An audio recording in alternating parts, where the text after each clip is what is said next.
नमस्कार, स्वागत है आप सबका। मैं अर्जुन तिवारी आपके साथ जुड़ा हूँ सोशियोलॉजी सब्जेक्ट के साथ। देखिए, पहले के लेक्चर में हमने आपस में बात किया कि सोशियोलॉजी का सिलेबस किस हिसाब से होना चाहिए और उसमें किस प्रकार की चीज़ें जो है दी गई हैं। आज हम बात करने वाले हैं सोशियोलॉजी के 2024 के जो एग्ज़ाम हुआ है उसमें किस प्रकार के क्वेश्चन आए हैं और हम उसका इन डेप्थ एनालिसिस कैसे कर सकते हैं, कैसे हम उसमें जान सकते हैं कि उसमें किस प्रकार के क्वेश्चन पूछे जा रहे हैं और उसका ट्रेंड क्या है। इमीडिएट बैक के जो क्वेश्चन पेपर रहते हैं उससे आप समझ पाते हैं कि आगे आने वाला जो पेपर होगा उसको किस हिसाब से जो है एग्जामिनर सेट कर सकता है। आज आप देख रहे होंगे पीछे जैसे कि कुछ क्वेश्चंस दिए हुए हैं। ये असल में जो 75 क्वेश्चन जो पिछले साल आए हुए हैं हमने उन्हीं को यहाँ पे लिया है और हम आपको यहाँ पे ये नहीं बताने वाले कि कौन से क्वेश्चन का क्या आंसर है, ये हम आपको साथ में अटैच कर देंगे बाद में। लेकिन और ये आप कहीं से भी फाइंड कर सकते हैं कि भाई किस क्वेश्चन का क्या आंसर है, ये 50 जगह अवेलेबल है। आज हम कोशिश करने वाले हैं कि जो हम पिछले लेक्चर में जो हमने जाना कि सिलेबस किस हिसाब से क्या क्या दिया है, क्या डायरेक्ट वहाँ से क्वेश्चन आ रहा है या फिर कुछ हिडन टॉपिक भी उसमें है जहाँ से क्वेश्चन ऊपर उठ के आ रहा है। मैंने कई बार इस चीज़ को आपको जो है पिछले लेक्चर में हिंट किया था और आज उन्हीं को मैं जो है आपके सामने रखूँगा। और आप साथ ही साथ देखिए, बहुत सारे आप में से स्टूडेंट होंगे जिन्होंने जिनका बैकग्राउंड नहीं होगा सोशियोलॉजी का और वो आगे पीजी में सोशियोलॉजी परस्यू करना चाहते हैं, सोशियोलॉजी सब्जेक्ट में उनकी दिलचस्पी है, तो मैं कोशिश करूंगा कि उन्हें ये बता पाऊँ कि आपने जैसे सिलेबस का जो वीडियो देखा, सिलेबस को जिस हिसाब से जाना समझा, वैसे ही जो पिछले साल जो क्वेश्चन आया हुआ है वो कैसे उस सिलेबस से इंटर रिलेट करता है, कैसे जो ये क्वेश्चन है जो इंटर रिलेट करता है। अब अगर कोई व्यक्ति डायरेक्टली ऐसे जो है क्वेश्चन पर जंप करेगा तो उसे समझ नहीं आएगा कि असल में क्वेश्चन पूछा कहाँ से जा रहा है। जो बड़े बड़े कॉम्पिटिटिव एग्जाम्स होते हैं उनके जो सिलेबस होते हैं तो वो कैसे वहाँ से रिलेट करके आते हैं और इससे आप जो है आगे के एग्ज़ाम का भी आप एक अंडरस्टैंडिंग ले सकते हैं कि कैसे क्वेश्चन पूछता है। सिर्फ नेम रिजर्वेशन सिर्फ लिख देने से रिजर्वेशन के क्वेश्चन नहीं बन जाते। वो सोशियोलॉजी के पॉइंट ऑफ व्यू से कैसे रिजर्वेशन जो है महत्वपूर्ण है और क्या इम्पैक्ट डालता है सोसाइटी पर, वो चीज़ें आप समझेंगे। आज यहाँ पर आप जानेंगे कि कितने प्रकार के क्वेश्चन बनते हैं।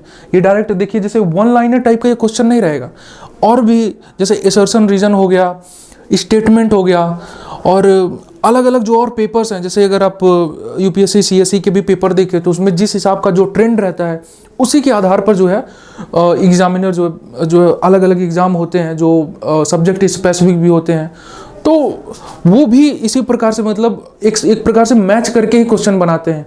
वो भी देखते हैं कि भाई हमको कहाँ से एक जो है बेस मिल सकता है, किस प्रकार से हम सोच सकते हैं। तो जब एग्जामिनर एग्ज़ाम सेट करने बैठता है तो वो बहुत सारे जो है सोर्सेस को देखता है और पिछला जो पेपर रहता है, पिछले साल का जो रहता है, तो वो उसको एक आइडिया देता है कि कैसे हम आगे क्वेश्चन सेट करें। तो आज हम जो है सब्जेक्ट को थोड़ा और डिटेल में जानेंगे, समझेंगे कि कैसे जो है क्वेश्चन आप जो है समझ सकते हैं और कितने डेप्थ में आपको जो है पढ़ना है। ठीक है, सिर्फ वन लाइनर पढ़ के क्या काम चल जाएगा वगैरह वगैरह चीज़ें। और ये जो क्वेश्चन दिया गया है इसमें आप साथ ही साथ अगर चाहें तो जिनका बैकग्राउंड रहा है तो वो ट्राई कर सकते हैं इसको करने का, और अगर आपका बैकग्राउंड नहीं है तो आप स्क्रैच से समझिए कि क्वेश्चन कहाँ से है। बाकी आंसर तो आपको पता चल ही जाएगा। आंसर तो बहुत सारी जगह अवेलेबल है, हम भी साथ में इसको आंसर के साथ आपको अटैच कर देंगे, वो जान जाएंगे आप। लेकिन पहले समझिए क्वेश्चन क्या कैसे है। देखिए, जैसे दिया गया है कि a strategy of inquiry in which the researcher explores in depth a program activity institution। अब यहाँ पे कुछ चीज़ें हैं, जैसे in depth जैसे ये वर्ड दे दिया, ठीक है। Researcher explores in depth a program। अब ये जो in depth है ये एक प्रकार का कीवर्ड है। यहाँ पर ये जो आपको दिया गया है, जो ये 4 ऑप्शन दिए गए हैं, इसमें ये इन डेप्थ वर्ड एक प्रकार का कीवर्ड है जिससे आप समझ सकते हैं कि आपको ये जानने की आवश्यकता है कि जब रिसर्च मेथोडोलॉजी आप पढ़ेंगे, आपके जो सिलेबस में दिया गया है, तो उसमें आपको ये अगर आप अपने से भी पढ़ रहे हैं, मान लीजिए कि आपको जो है अपने से तैयारी करनी है, अपने से समझना है, तो आपको ये जानने की आवश्यकता है कि जो रिसर्च मेथोडोलॉजी है उसके अंदर जो चीज़ें दी गई है वो कैसे जो है क्वेश्चन बना करके आता है। आपको ये समझना होगा कि ये फिनोमिनोलॉजिकल जो रिसर्च है, ये रिसर्च सचमुच में है या फिर ऐसे ही दे दिया गया। नरेटिव रिसर्च कभी आपने नाम सुना है? ये भी चीज़ है, आपको ये समझना होगा क्या ये कहीं मतलब सोसाइटी के जो मीन्स फॉल्सली जो एक रिसर्च को क्लेम करके किसी चीज़ को फैक्ट बना दिया जाता है, कहीं ये उससे संबंधित तो नहीं है, और कहीं क्वेश्चन उसी से संबंध करके तो नहीं पूछा गया, ये भी जानना है। देखिए आप पहले बहुत सारे एग्ज़ाम दिए होंगे, पर ये जो चीज़ें इसमें जो दी गई है, जो नीचे ऑप्शन में दिया गया है, इसको आप अच्छे से अच्छे तरीके से आप समझेंगे, खासकर तब जब आप एक सब्जेक्ट स्पेसिफिक किसी एग्ज़ाम के लिए अपियर कर रहे हैं, तब वो आपको और भी चीज़ों में मीन्स और भी जो आने वाले क्वेश्चंस हैं, और भी जो आने वाले टॉपिक हैं आपके सिलेबस के अंदर, उन सबको जानने समझने में और भी ज़्यादा मदद करेगा।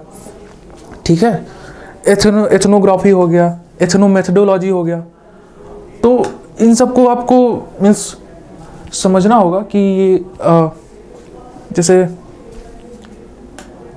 जी, तो जैसे एथनोग्राफी यहाँ पे दिया गया है, नृजाति लेखन, केस अध्ययन, विवरणात्मक शोध, प्रघटन शास्त्र शोध, तो इन सब चीज़ को आपको समझने की आवश्यकता है। तो आप ये मार्क कर सकते हैं कि सोशियोलॉजी में जो रिसर्च है उसमें कहाँ से क्वेश्चन मतलब पूछे जाते हैं, कितने डेप्थ में वो जाता है। ये आपसे पॉइंट कर रहा है कि आपको कम से कम जो है रिसर्च के बारे में एटलीस्ट बेसिक लेवल का तो पता होना ही चाहिए कि किस हिसाब से स्टडी होती है और किस हिसाब का जो है रिसर्च आपसे शुरुआती दौर में मतलब पूछ सकता है। और डीप में इसमें क्वेश्चन आएंगे, अभी हम देखेंगे और कैसे क्या हो सकते हैं। जैसे ये आगे हो गया एक जो हमारे सिलेबस में एक पार्ट है ना, जहाँ पे मतलब कंप्यूटर की नॉलेज के बारे में आपसे पूछा जा रहा है, आपसे ये पूछा जा रहा है कि कौन सा जो है प्रोग्राम किस चीज़ के लिए इस्तेमाल किया जा सकता है। तो उसमें जो है उसमें किस लेवल तक का आपको जानकारी होनी चाहिए। भाई आप उस डिसिप्लिन के नहीं हैं, मान लीजिए जिनका जो है कंप्यूटर साइंस का डिसिप्लिन रहा होगा ग्रेजुएशन में, जो थोड़ा बहुत कंप्यूटर के बारे में जानते हैं, वो हो सकता है कि इसका जवाब दे दें। हालांकि वो भी पर्टिकुलरली जब तक पढ़ेंगे नहीं वो इसका जवाब नहीं दे पाएंगे, क्योंकि एरिक क्या होता है ये आपको नहीं पता होगा, प्रोकिस्ट क्या होता है ये आप जब तक आप नहीं पढ़ेंगे तब तक आपको नहीं पता होगा। जब तक आप कंप्यूटर साइंस को मतलब स्पेसिफिकली अच्छे से न जानते हो तब तक हो सकता है कि आप इसके बारे में न जानते हो।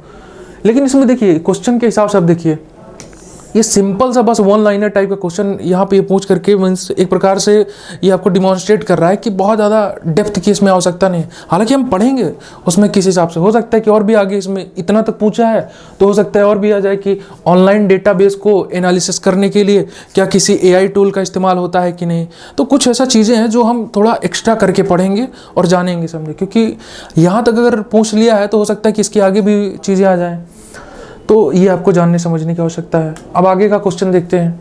ये भी शुरुआत के जो क्वेश्चन है ये हल्का फुल्का जो है ऊपर तरीके से मीन्स कह सकते हैं कि एक upper level of your syllabus ये क्वेश्चन पूछे जा रहे हैं। अब इसमें और भी हम आगे जैसे बढ़ेंगे, जैसे सोशल स्ट्रक्चर हो गया, फैमिली, मैरिज, इन सब के बारे में जो क्वेश्चन आएगा तब आप देखेंगे कि ये कहाँ से रिलेट कर रहा है, कहाँ से इंटरलिंक करके क्वेश्चन पूछ रहा है। ठीक है, और इसीलिए बहुत ज़्यादा आवश्यक होता है कि आप कोई भी एग्ज़ाम दे रहे हो, कोई भी कॉम्पिटिटिव एग्ज़ाम आप दें तो आपको प्रीवियस ईयर क्वेश्चन पेपर को मीन्स एटलीस्ट अच्छे से एनालिसिस आपको करना चाहिए, ताकि आप समझ पाएँ कि एग्जामिनर का माइंडसेट क्या है। क्योंकि एग्जामिनर एक बार उठा करके उसको देखता ज़रूर है कि अभी तक इसमें किस प्रकार से क्वेश्चन पूछे गए हैं और मुझे किस हिसाब से देना चाहिए। ठीक है, तो यहाँ पे जैसे ये क्वेश्चन देखिए आप, विच of the following is an example of non probability sampling, निम्नलिखित में से कौन सा गैर संभाव्यता नमूनाकरण का एक उदाहरण है। नॉन प्रोबेबिलिटी सैम्पलिंग, अब यहाँ पे ये तब आप उत्तर कर पाएंगे ना। आप सिंपल से देखिए उसमें दिया गया है सैम्पलिंग, अगर आपने सिर्फ सैम्पलिंग का हल्के फुल्के से जाना कि हो सकता है ये स्टेटमेंट के आधार पर ही हमको क्वेश्चन पूछ जाए कि भाई कैसे क्या सैम्पलिंग क्या होता है, सैम्पलिंग कैसे कर सकता है, तो हो सकता है आप उसमें मतलब फांस करके रह जाए। लेकिन ये आपसे ये देख करके पूछ रहा है, ये मतलब डिमॉन्स्ट्रेट कर रहा है आपको कि सैम्पलिंग के और प्रकार भी आप जानिए। नॉन प्रोबेबिलिटी सैम्पलिंग जब आप पढ़े होंगे तब जानेंगे ना कि प्रोबेबल सैम्पलिंग भी कुछ होता है, फिर उसके बाद नॉन प्रोबेबल सैम्पलिंग भी होती है, तो उसके अंदर ये चीज़ें आती हैं। और सैम्पलिंग के एग्जाम्पल क्या है, मतलब कैसे कैसे किस किस चीज़ में ये प्रयोग हो सकता है, तो उसका जब आपको कॉन्सेप्ट क्लियर होगा तब आप जानेंगे। जैसे यहाँ पे ये दिया गया है, ये मल्टी स्टेज क्लस्टर सैम्पलिंग, ये सब टाइप है, ये मतलब अपने आप से उठा कर नहीं दे दिया, ये सब टाइप है। Quota sampling, stratified random sampling, simple random sampling, तो ये जो मतलब दिया गया है इसको, इसका एक एक चीज़ का मतलब जो है इसका मीनिंग है, ये रियल में दिया गया। कुछ कुछ देखिए, कुछ कुछ ऑप्शन होते हैं जो आपको कंफ्यूज करने के लिए होते हैं, पर कुछ कुछ चीज़ें जो होती हैं उसमें आपको अच्छे से एनालाइज करने की आवश्यकता होती है। जैसे यहाँ पे नॉन प्रोबेबिलिटी सैम्पलिंग दिया है, तो उसमें ये जो 4 चीज़ें दी गई हैं ये आपको समझने की आवश्यकता है कि प्रोबेबल सैम्पलिंग के अंदर क्या क्या आता है और नॉन प्रोबेबल के अंदर क्या क्या आता है। क्या इसके अलावा भी क्या सैम्पलिंग के कोई और टाइप है, इसमें बहुत सारे नहीं दिया गया है। जैसे स्नोबॉल सैम्पलिंग हो गया, तो स्नोबॉल ये बहुत गजब का एक सैम्पलिंग का टाइप है। स्नोबॉल सैम्पलिंग हो गया, और भी मतलब अलग अलग हैं। मैं आपको आगे आने वाले लेक्चर्स में बताऊंगा कि क्या मतलब कैसे आप उसको समझ सकते हैं, कैसे जान सकते हैं रियलिस्टिक एग्जांपल दे करके। ये स्नोबॉल सैम्पलिंग बड़ा फेमस टाइप का, इस वजह से अचानक से माइंड में आ गया। तो अच्छा, इसका मैं बता भी देता हूँ कि क्या है ये स्नोबॉल सैम्पलिंग। जैसे एक प्रकार से ना कि मान लीजिए कि आप जैसे सोशल साइंटिस्ट हैं, आपको रिसर्च करना है किसी एक टॉपिक पर, और जो मान लीजिए कि जो व्यक्ति मतलब ड्रग्स लेते हैं या जो क्रिमिनल एक्ट करते हैं, तो उनके ऊपर आपको किसी हिसाब से रिसर्च करना है, तो कैसे आप उनको मतलब एक्सेस करेंगे? आपको पता नहीं होगा ना कि मतलब हमको कोई ड्रग लेने वाला व्यक्ति कहीं इस बाज़ार में इस जगह पे मिलता है, इस उसका ये घर है। किसी एक व्यक्ति को हो सकता है आपको पता हो, पर अगर आपको एक ओवरऑल रिसर्च करनी है तो आपको 100,000 लोग मतलब ऐसे चाहिए होता है, और कम भी ले सकते हैं, ज़्यादा भी हो सकता है। तो कहाँ से आपको ये मिलेंगे? तो इसमें ये होता है कि एक कोई व्यक्ति है, जैसे मान लीजिए एक किसी व्यक्ति को आपको पता चला कि भाई हाँ ये व्यक्ति जो है मीन्स कोई क्रिमिनल एक्ट करता है, कुछ ड्रग्स या फिर कुछ ऐसी चीज़ें मतलब वो करता है, तो आप उससे बात करते हैं और उससे रेफरेंस मांगते हैं कि वो दूसरे का दे, तो वो दूसरे का देता है, तो वो फिर दूसरे के पास आप जाते हैं, उससे तीसरे का, ऐसे करके मतलब और भी मतलब इतने सारे मतलब आपके पास बहुत सारे ऐसे लोग हो जाते हैं जहाँ से जिनसे आप मतलब डेटा आप अपना कंसर्निंग डेटा आप उनसे ले सकते हैं। अब इसे स्नोबॉल क्यों कहा गया? स्नोबॉल इसलिए कहा गया, जैसे कि आपने मतलब देखे होंगे या फिर लॉजिक से भी समझ सकते हैं। जैसे कि कोई माउंटेन है, वहाँ से छोटा सा मीन्स स्नो का एक बॉल जो है गिरता है, तो वो लुढ़क के आते आते, जैसे ये छोटा सा है तो ये लुढ़क के आते आते और स्नो इकट्ठी कर लिया और यहाँ आते आते बड़ा सा हो जाता है। ठीक है, तो वही चीज़ इसमें भी है, स्नोबॉल सैम्पलिंग में भी यही चीज़ होता है कि एक कोई आपको जो है रेफरेंस मिला, फिर उसके बाद दूसरे के पास आप गए, वहाँ थोड़ा बड़ा आपका जो है सैम्पलिंग का एक मतलब न्यूमेरिक हुआ, फिर उसके बाद थोड़ा और आगे गए तो वहाँ पे और भी जो है लोग आपको मिले, तो ऐसे ऐसे करके। ठीक है, खैर हम इस सब के बारे में बहुत डिटेल में चर्चा करेंगे, ये मैं बस आपको अचानक से मन में आ गया तो मैंने बता दिया। ठीक है, तो यहाँ पे आप जैसे क्वेश्चन ये देखिए समझ सकते हैं कि आपको एग्जाम्पल सेंट्रिक भी चीज़ों को मतलब पता होना चाहिए। और क्वेश्चन देखिए यहाँ पे तो खैर डायरेक्टली ये पूछ लिया गया कि इसमें से कौन सा है। अगर आपको जो है प्रोबेबल सैम्पलिंग या और नॉन प्रोबेबल सैम्पलिंग के बारे में पता होगा तो आप डायरेक्टली मतलब बता देंगे। खैर इसमें कुछ नहीं है, ये आप बिल्कुल हल्का फुल्का पढ़ के बता सकते हैं, लेकिन अभी कुछ क्वेश्चन ऐसे हैं जिनको आप देखेंगे तो आप मतलब कहेंगे कि भाई ये स्टैंडर्ड है इसका, और उसको बिना मतलब कॉन्सेप्चुअल क्लैरिटी के आप उत्तर नहीं कर पाएंगे। ठीक है, तो इसमें जैसे और है, Which of the following is a disadvantage of using questionnaire method of data collection? अब क्वेश्चनर मेथड आपको पता होगा, हालांकि आप हल्का फुल्का इसके बारे में जानते होंगे, तो थोड़ा बहुत इसमें कॉमन सेंस से भी कुछ चीज़ों को आप जवाब दे सकते हैं कि cheaper to administer, no interviewers variability, can not prompt, convenient for respondent. ठीक है, तो कहने का मतलब ये जैसे मतलब ये बहुत सिंपल सा टॉपिक है, इसमें आप जो है कॉमन सेंस से उत्तर कर सकते हैं बस। ये सब जो सिंपल क्वेश्चन आ रहे हैं, ठीक है, आंकड़े संग्रहण रहने के लिए प्रश्नावली विधि का प्रयोग करने से निम्न में से कौन सा एक नुकसान है? अब आपको जब ये पता होगा कि इसमें जो है क्वेश्चनर जो है प्रश्नावली विधि जो है इसके बारे में इसके कुछ डिट्रीमेंट्स होते हैं, वो जब आप इस मतलब जानते रहेंगे तो आप मतलब इस सब चीज़ों का उत्तर कर सकते हैं। स्ट्रक्चर्ड मतलब कैसे होता है क्वेश्चनर होता है, क्या अनस्ट्रक्चर्ड क्या क्वेश्चनर होता है, क्वेश्चनर को क्या मतलब मोल्ड किया जा सकता है, कुछ ऐसी चीज़ें जो हम समय पे आने समय पे जो है डिस्कस करेंगे। ठीक है, who has made the distinction between descriptive understanding and the explanatory understanding? अब जब तक ये जो थिंकर्स हैं इनको आप डिटेल में नहीं जानेंगे समझेंगे, आपको मीन्स ये समझ नहीं आएगा कि भाई इसमें मतलब डिस्क्रिप्टिव अंडरस्टैंडिंग और एक्सप्लेनेटरी अंडरस्टैंडिंग के बारे में मतलब किसने मतलब डिस्टिंक्शन बताया है, निम्न में से किसने विवरणात्मक जो है समझ तथा व्याख्यात्मक जो है एक्सप्लेनेशन तथा समझ के में अंतर को स्पष्ट किया है। M N. Srinivas, Karl Marx, Emmanuel Durkheim, Max Weber. ठीक है, तो बहुत सारी चीज़ें इसमें आप मतलब अब ये चीज़ जैसे ये डायरेक्ट है, ये आपको कॉन्सेप्ट पता होगा नहीं पता होगा, ये इतर है, ये वन लाइनर टाइप का है। इसमें आपको जो मतलब आप जानकारी आप रख रहे होंगे तभी आप ये उत्तर कर पाएंगे। तो बीच बीच में हम इसके बारे में हम देखिए, जब हम स्ट्रक्चर्ड स्टडी करेंगे तो हम आपको जो है ऐसे भी चीज़ों के बारे में बताएंगे कि अगर आपको क्वेश्चन मान लीजिए नहीं आ रहा है तो भी आप जो है एलिमिनेशन जो टेक्निक है आप सुने होंगे, तो उससे कैसे जो है उत्तर कर सकते हैं। खासकर सोशियोलॉजी का पार्ट भाई, और अलग जो है डिसिप्लिन उनका अलग तरीका होता है, उनकी अलग जो है थिंकिंग होती है। पर सोशियोलॉजी में बहुत सारी चीज़ें ऐसी होती हैं जो आप मीन्स दिमाग लगा करके उसमें का उत्तर दे सकते हैं।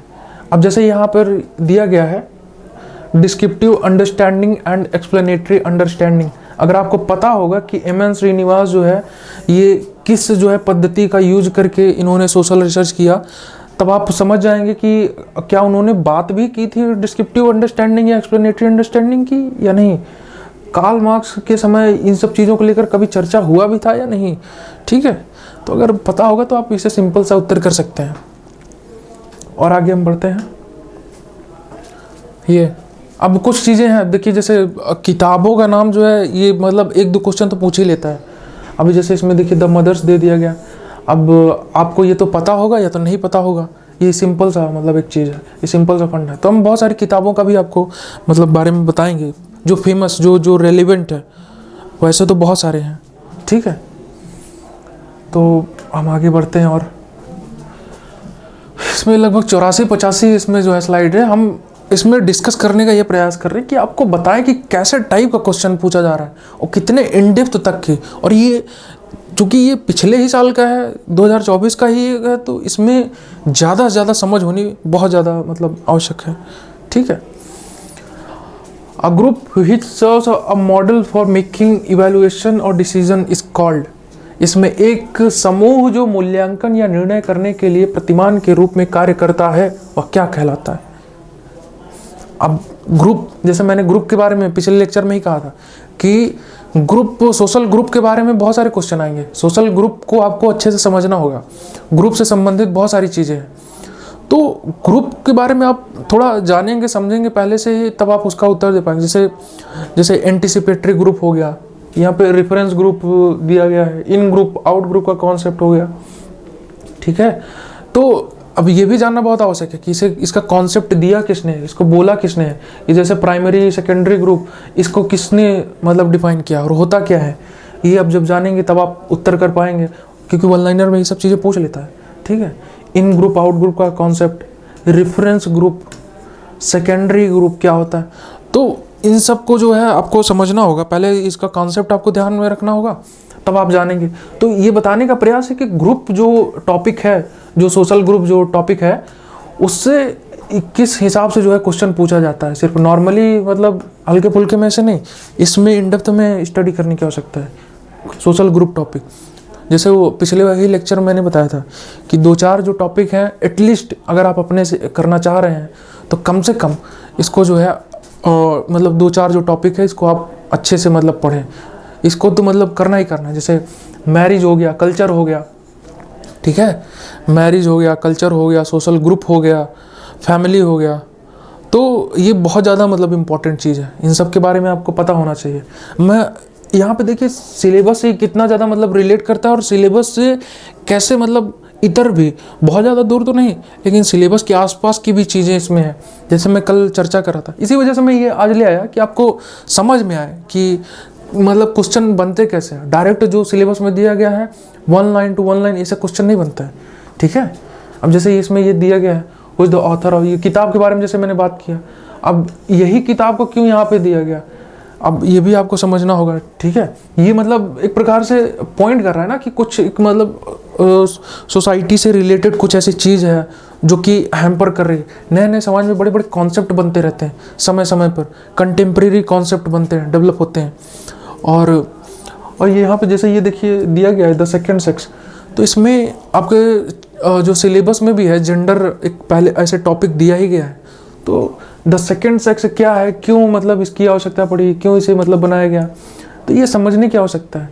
ऐसा क्या जो है सिमोन डे बायर के मन में आया कि उन्होंने जो है द सेकेंड सेक्स जैसी नाम की किताब की जो है रचना कर दी। इसमें सिगमंड फ्रॉइड ये जो दिया गया है, ये आप मतलब समझेंगे आगे आने वाले लेक्चर्स में। ये आप बस अभी ध्यान से क्वेश्चंस को देखिए, हम क्वेश्चन का एनालिसिस कर रहे हैं, ठीक है। The kinship system in which the maternal uncle enjoys a preeminent place in the life and the affection of his nephew and the nieces is known as.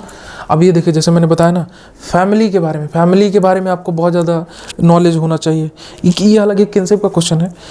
Family, kinship और एक दो और topic है, वो मतलब आपस में inter related है। इनको मतलब आपको जानना ही होगा। आपको मतलब सोशियोलॉजी को आप बिना इसको जाने आगे बढ़ ही नहीं सकते हैं। अब जैसे ये इसमें टेक्नोनॉमी ये जो दिया गया है, ये क्या है, एमिटेट क्या होता है, काउएड क्या होता है, ये एवंकुलेट क्या होता है, तो ये सब कॉन्सेप्ट है। और ऐसे कॉन्सेप्ट मतलब फैमिली से संबंधित ऐसे 50 कॉन्सेप्ट है। अब आपको तो फैमिली और मैरिज के बारे में यही सब पता होगा ना। अगर मान लीजिए आप इस डिसिप्लिन के अभी तक नहीं है कि पॉलीगैमी होता है ना, पॉलीएंड्री हो गया, तो पॉलीगाइनेनी हो गया। आप ये मतलब हल्के फुल्के कॉन्सेप्ट जान रहे हैं, पर आपको ये नहीं पता होगा। ये अगर आप मतलब हो सकता है जानते भी होंगे। अगर मान लीजिए आप सोशियोलॉजी के पर्टिकुलर डिसिप्लिन के जो स्टूडेंट नहीं है, तो आपको हो सकता है इसके बारे में नहीं पता होगा, बहुत चांस तक नहीं पता होगा। एमिटेट क्या होता है, काउवेट क्या होता है, एवंकुलेट क्या होता है, तो ये आपको मतलब इतनी डेप्थ तक आपको जानने की आवश्यकता है, ठीक है। ये देखो रिसर्च के ऊपर इसमें और क्वेश्चन आ गया। The research that directly addresses the mixing of the quantitative and the qualitative method, इन दोनों को मिक्स करता है, वो किस हिसाब का मतलब जो है रिसर्च कहलाता है, ये आपको समझने की आवश्यकता है। Mixed method research, inferential research, जैसे अभी हम बात कर रहे थे मतलब टाइप्स ऑफ रिसर्च के बारे में, ठीक है, वैसे ही टाइप का इसमें क्वेश्चन दिया गया है। To enter the subjective world of those studied and to see these words from the point of view is the major aim of. अब ये जिन्होंने अध्ययन किया उनके विषय परक जगत में प्रवेश करना तथा उस जगत को उनके दृष्टिकोण से देखना, इसका मुख्य उद्देश्य है। ये किसका मुख्य उद्देश्य है, मतलब ये जो इतनी जो टाइप की जो ये दिया गया मेथड है जो सोशियोलॉजिकल रिसर्च का है, कौन सा मतलब मेथड इस स्टेटमेंट को जो है सेटिस्फाई करता है, ये आपको समझना होगा। क्या वो एथनोग्राफी है, क्या वो पार्टिसिपेंट ऑब्जर्वेशन है, क्या वो नॉन पार्टिसिपेंट ऑब्जर्वेशन है, ग्राउंडेड थ्योरी है, ये आपको जानने की आवश्यकता है। आप जानेंगे तभी इसका जो है उत्तर कर पाएंगे, है ना। तो जैसा कि आपने इसमें देखा कि ये अलग अलग मतलब मेथड्स हैं, तो रिसर्च के अंदर देखिए रिसर्च के बहुत सारे इसमें टॉपिक रिलेट कर रहे हैं, तो हम इसको डिटेल में जानेंगे समझेंगे। अभी बस देखिए इत्मीनान से कि कैसे मतलब क्वेश्चन बन करके आ रहे हैं। और अभी जो हमारे पास 1.5-2 महीने का समय है, ये बहुत सफिशिएंट है। हाँ, जब आप मेहनत करने के लिए अच्छे से तैयार हैं, जब आप मेहनत करना चाहते हैं, तो ये सफिशिएंट टाइम है, और बिल्कुल बहुत सफिशिएंट टाइम है। तो इसमें चिंता वाली कोई बात नहीं है, आराम से ये हो जाएगा। पर ये है कि आपको ध्यान देना होगा। कोई भी सब्जेक्ट के लिए भाई कितना भी आपको 1.5 साल का भी 10 साल का भी समय मिल जाए, फिर भी आपको जो है ध्यान तो देना ही पड़ेगा, ठीक है। तो इसमें जो है हम एक एक चीज़ों को बहुत अच्छे से जानेंगे समझेंगे, और एग्ज़ाम में बेस्ट से बेस्ट लेवल तक पहुंचने का हम पूरा इसमें जो है हमारा प्रयास रहेगा। अब देखिए जैसे इसमें ये क्वेश्चन है, एक शब्द जो की व्याख्या करता है कि गैर संख्यात्मक चर की जो अधिकतम बारंबारता वर्ग में घटित होता है, से the term use to describe the most frequency occurring category of non numeric variable, इसे क्या कहते हैं। ये हालांकि सिंपल क्वेश्चन ही आप बता सकते हैं, क्योंकि रिसर्च मेथोडोलॉजी में शुरुआत में ही मीन, मीडियन, मोड ये सब आपको पता ही होगा कि मोड जो है कई बार जो है एक संख्या, वो सब हम बात करेंगे, सिंपल चीज़ें था।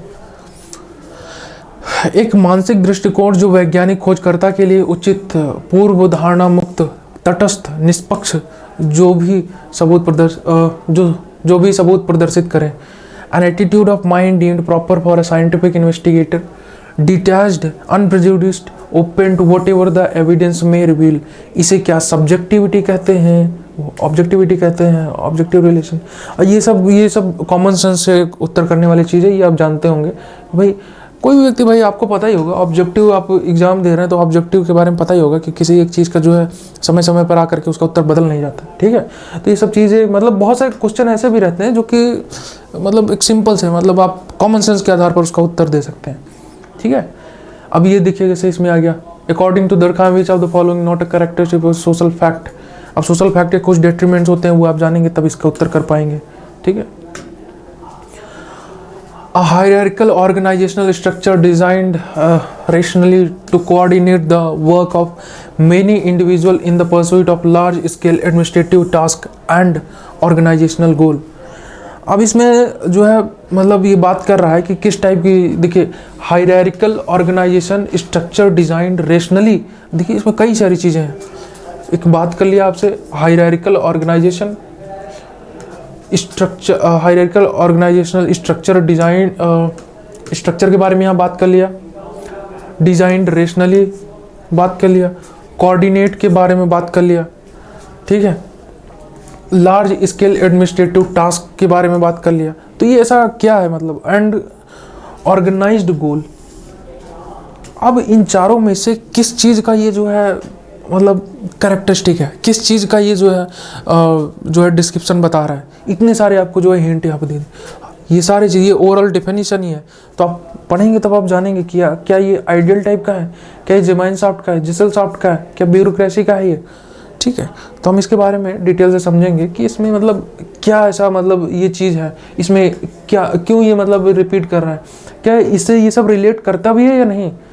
तो जो हल्का फुल्का थोड़ा बहुत सोशियोलॉजी पढ़े होंगे तो वो जानते भी होंगे कि भाई ये तो भाई यूजी के हालांकि सिलेबस में भी ये है सोशियोलॉजी का, अगर आपने पढ़ा होगा यूजी में तो आप बता सकते हैं आसानी कि भाई ये ब्यूरोक्रेसी के बारे में बात कर रहा है, ठीक है। Who distinguish between T and me, यहाँ पे ये थोड़ा गलत लिखा है, ये मैं निम्न में से मुझ में और मुझ में अंतर व्यक्ति के आंतरिक वास्तविक पक्ष तथा who distinguish between persons real inner self and in front of public. ये टी नहीं है, यहाँ पे वी होगा, शायद यहाँ पे वी होगा, मुझे लगता है इस क्वेश्चन थोड़ा कुछ गड़बड़ी है, ठीक है मैं देखता हूँ। तो इसमें ये सिंपल सा एक क्वेश्चन मतलब ये यहाँ पे ये पूछा है कि हालांकि ये कॉन्सेप्ट भी है, यहाँ पे ये जो दिया गया ये जो जीएस मीड है इनका एक कॉन्सेप्ट है कि वी और मी क्या होता है, मतलब अपने आप के बारे में इन्होंने जानने के लिए बहुत सारे मतलब सोशल साइकोलॉजी जिसे हम वर्ड कहते हैं उसके अंदर इन्होंने बहुत सारी चीज़ें के बारे में दिया गया। तो यहाँ पे वी होगा और मी होगा, ठीक है। तो कहने का मतलब है देखो सिंपल सा ये वन लाइनर टाइप का क्वेश्चन आ गया, तो ये आप जब पढ़ेंगे तब आप जानेंगे। तो इतने डेप्थ तक जो है मतलब ये क्वेश्चन अभी मतलब इसका आप तुरंत अंदाजा नहीं लगा, तो जब ओवरऑल आप जब पूरा देखेंगे पूरा क्वेश्चन पेपर तो आप समझेंगे। और ये पिछले साल का है, तो पिछले साल का है तो आप एक बार जो है मतलब इससे समझ सकते हैं कि ट्रेंड क्या है। कुछ और भी ईयर केस में हो सकता है कि किसी एक टॉपिक से ज़्यादा क्वेश्चन आ गया हो, किसी एक से कम, ठीक है। तो इसका ये मतलब नहीं है कि आपको जो है और जो टॉपिक जो मतलब जो मैंने बताया उसके अलावा जो बाकी है उनको छोड़ देना या उनको हल्के में ले लेना है, ठीक है, ऐसा नहीं करना है। A term usually confined to those sociological approaches that regard meaning and action to the prime object of sociology। अब इसको आपको समझना होगा कि इसमें क्या कह रहा है कि एक जो शब्द एक जो सामान्यतः अनसामाजिकरण उपागमों से संबंधित है, जो अर्थ तथा कार्य को समाजशास्त्र का प्रमुख उद्देश्य मानते हैं, उसे क्या कहते हैं। तो मतलब ये अब आप मतलब उसमें समझेंगे वो किसके मतलब कौन से सोशियोलॉजिकल जो है ब्रांच के अंदर आता है। तो ये क्वेश्चन है। अब इसमें ये भी बताने की कोशिश किया गया, अब सोशियोलॉजी का जो शुरुआत में आप पढ़ेंगे तो स्कोप और जो उसमें बताया गया ना कि सोशियोलॉजी आया कहाँ से, सोशियोलॉजी का स्कोप क्या है, सोशियोलॉजी एज ए डिसिप्लिन क्या है, पहले ही आपको यूनिट में है। तब आप उसमें इन सब थोड़ा बहुत चीज़ों के बारे में जानेंगे कि इंटरसेक्शनल सोशियोलॉजी क्या कुछ होती भी है, इंटरनेशनल सोशियोलॉजी क्या कुछ है, इंटरपर्सनल सोशियोलॉजी क्या है, इंटरप्रिटेटिव सोशियोलॉजी क्या कुछ है। तो इसके बारे में आपको जानना होगा। ये हालांकि सिंपल सा क्वेश्चन, इसे आप जो है तर्क के आधार पर उत्तर कर सकते हैं, बहुत कॉमन सेंस का सिंपल सा क्वेश्चन है, लेकिन फिर भी यहाँ पे हिंट कर रहा है कि आप अपने सब्जेक्ट को भी पहले अच्छे से जानिए, ठीक है। Who defined sociology is a study of social action. अब देखिए यहाँ पे ये दे दिया ना ये टर्म सोशल एक्शन। अब सोशियोलॉजी के बहुत सारे लोगों ने डिफाइन किया है। अब जैसे मैं कह दूँ यहाँ पे, अभी जैसे उदाहरण जैसे अब देखो, अब यहाँ पे अब जैसे सोशियोलॉजी, अगर सिंपल से सोशियोलॉजी का आपसे डेफिनेशन पूछा जाए तो हो सकता है आप सिंपल ये कहें कि sociology is the science of society. पर साइंस ऑफ द सोसाइटी ये पूरा अपने आप में उत्तर नहीं है। Sociology is the science of society ये कोई एक व्यक्ति ने दिया है, अब ये ओवरऑल नहीं है, तो हम इसको पूरा नहीं मान सकते, ठीक है। अब यहाँ पर अगर मैं कह रहा हूँ कि साइंस ऑफ द सोसाइटी, यहाँ पे sociology is the study of science of society, या फिर मतलब sociology is a science of society, science of society यहाँ पे, ठीक है। तो ये एक मतलब डेफिनेशन हो गई। सोशियोलॉजी इज द अब जैसे यहाँ पे स्टडी का दिया गया है, sociology is the study of social x, अगर यहाँ पे मैं कर दूँ सोशल फैक्ट, तो sociology is the study of social fact. अब यहाँ पे मैं एक और चीज़ कर दूँ सोशल सिस्टम, तो सोशल सिस्टम, यहाँ पे सोशल सिस्टम कर दूँ। अब यहाँ पे आपको लग रहा होगा कि भाई मैं अपने आप से क्या इसमें जोड़ता चला जा रहा हूँ, और हालांकि जिन्हें थोड़ा बहुत सोशियोलॉजी के बारे में पहले से पता होगा, जो पढ़े होंगे, उन्हें ये अंदाज़ा लग रहा होगा कि इसमें ये जो बताया जा रहा है ये अलग अलग थिंकर्स के डेफिनेशन है। Sociology is the study of social action, sociology is the scientific study of society, sociology is the study of social fact, sociology is the study of social system. ये सब डेफिनेशन है। जो आप पढ़ेंगे sociology के, हम शुरुआत में पढ़ेंगे, तब हम इसके बारे में डिटेल में चर्चा करेंगे, ठीक है। कि वेबर ने इसमें से किसी चीज़ के बारे में कुछ कहा है क्या, मार्क्स सोशियोलॉजी को किस हिसाब से देखते हैं, आरसीबी इसे कैसे देखते हैं, तो हम इसके बारे में चर्चा करेंगे। ये यहाँ पे जो दिया गया है, यहाँ पे कीवर्ड सोशल एक्शन है, तो कीवर्ड पर अगर आप ध्यान देंगे तो आप अच्छे से इसको कर सकते हैं, ठीक है। Perspective that view society as a set of interconnected part together form a whole. ये क्या है? वह पक्ष जो समाज को एक अंतर संबंधित खंडों में एक समुच्चय जो साथ होकर पूर्ण बनाते हैं के रूप में देखता है। इवोल्यूशनिज्म, इंटरप्रिटेटिज्म, मटेरियलिज्म, फंक्शनलिज्म, ये क्या है? अब जैसे मैंने पहले ही आपको बताया कि मतलब छोटी छोटी चीज़ें हैं। जैसे जो प्रोसेस के लिए अगर कहीं पे किसी वर्ड के आगे आप आइजेशन शब्द अगर देखें तो समझ जाइए कि वो प्रोसेस के बारे में बात कर रहा है, ठीक है। इज्म जो वर्ड आप किसी भी चीज़ के आगे देखते हैं तो इसका मतलब समझ जाइए कि वो आइडियोलॉजी के बारे में बात कर रहा है। किसके बारे में? आइडियोलॉजी। तो यहाँ पे ये बात कर रहा है उद्विकासवाद, व्याख्यावाद, भौतिकवाद, प्रकार्यवाद। अब ये जो दिया गया है, ये इतने प्रकार के जो आपको आइडियोलॉजी दिए गए हैं। अब ये पूछ रहा है कि मतलब ये जो ऊपर दिया गया perspective that view society as a set of interconnected part together form a whole, तो क्या है ये? अब इसके बारे में आप थोड़ा बहुत जानते होंगे, इवोल्यूशनिज्म के बारे में, इंटरप्रिटेटिविज्म के बारे में, मटेरियलिज्म के बारे में, फंक्शनलिज्म के बारे में। तो आपको ये सिंपल क्वेश्चन लगेगा, आराम से उसका उत्तर दे सकते हैं जब आप डिफरेंट आइडियोलॉजी के बारे में जानेंगे। अब इसमें और भी कई चीज़ें पूछ सकता था, उसमें हो सकता था कम्युनिज्म दे देता, सोशलिज्म दे देता। तो अगर आपको उसके थोड़े बहुत डिटरमिनेंट्स पता होंगे, कीवर्ड पता होगा, तब आप तुरंत उत्तर कर सकते हैं। सिंपल क्वेश्चन था। अब जैसे है a process of attempting to change one's rank by giving up attributes that define a caste as a low and adopting attributes that are indicative of higher status is called. अब यहाँ पर आपको ये पता होगा कि कास्ट इंटीग्रेशन क्या होता है, कास्ट मोबिलिटी। ये मोबिलिटी जो वर्ड है ये आपको मतलब आपके सिलेबस में पार्टिकुलरली मेंशन करके दिया गया है। सोशल मोबिलिटी के बारे में, वर्टिकल मोबिलिटी, हॉरिजेंटल मोबिलिटी, इस सब के बारे में आपको पता होना चाहिए, है ना। संस्कृताइजेशन ये पूरा एक प्रोसेस है, इसके बारे में पता होना चाहिए। वेस्टर्नाइजेशन, प्रॉफिटाइजेशन, इस्लामाइजेशन, ठीक है, हिंदुआइजेशन, बैकवर्ड हिंदूज करके एक मतलब थ्योरीज भी, हालांकि इससे रिलेटेड नहीं है, बस ऐसे ही ध्यान आया। तो मतलब बहुत सारे जो कॉन्सेप्ट है उसके बारे में आपको जो है बेसिक लेवल का पता होगा, तब आप जो है ये सब उत्तर आराम से दे सकते हैं, ठीक है। जो पढ़े होंगे इसे सिंपल सा उत्तर मतलब तुरंत ही इसका जो है जवाब बता सकते होंगे। जैसे, तो आगे बढ़ते हैं हम। अब आगे देखिए, जैसे हाइपोथेसिस है, ये रिसर्च के अंदर फिर से ये क्वेश्चन आ गया आपको। तो देखिए रिसर्च के क्वेश्चन देखिए कितना ज़्यादा इसमें जो है ले आ रहा है।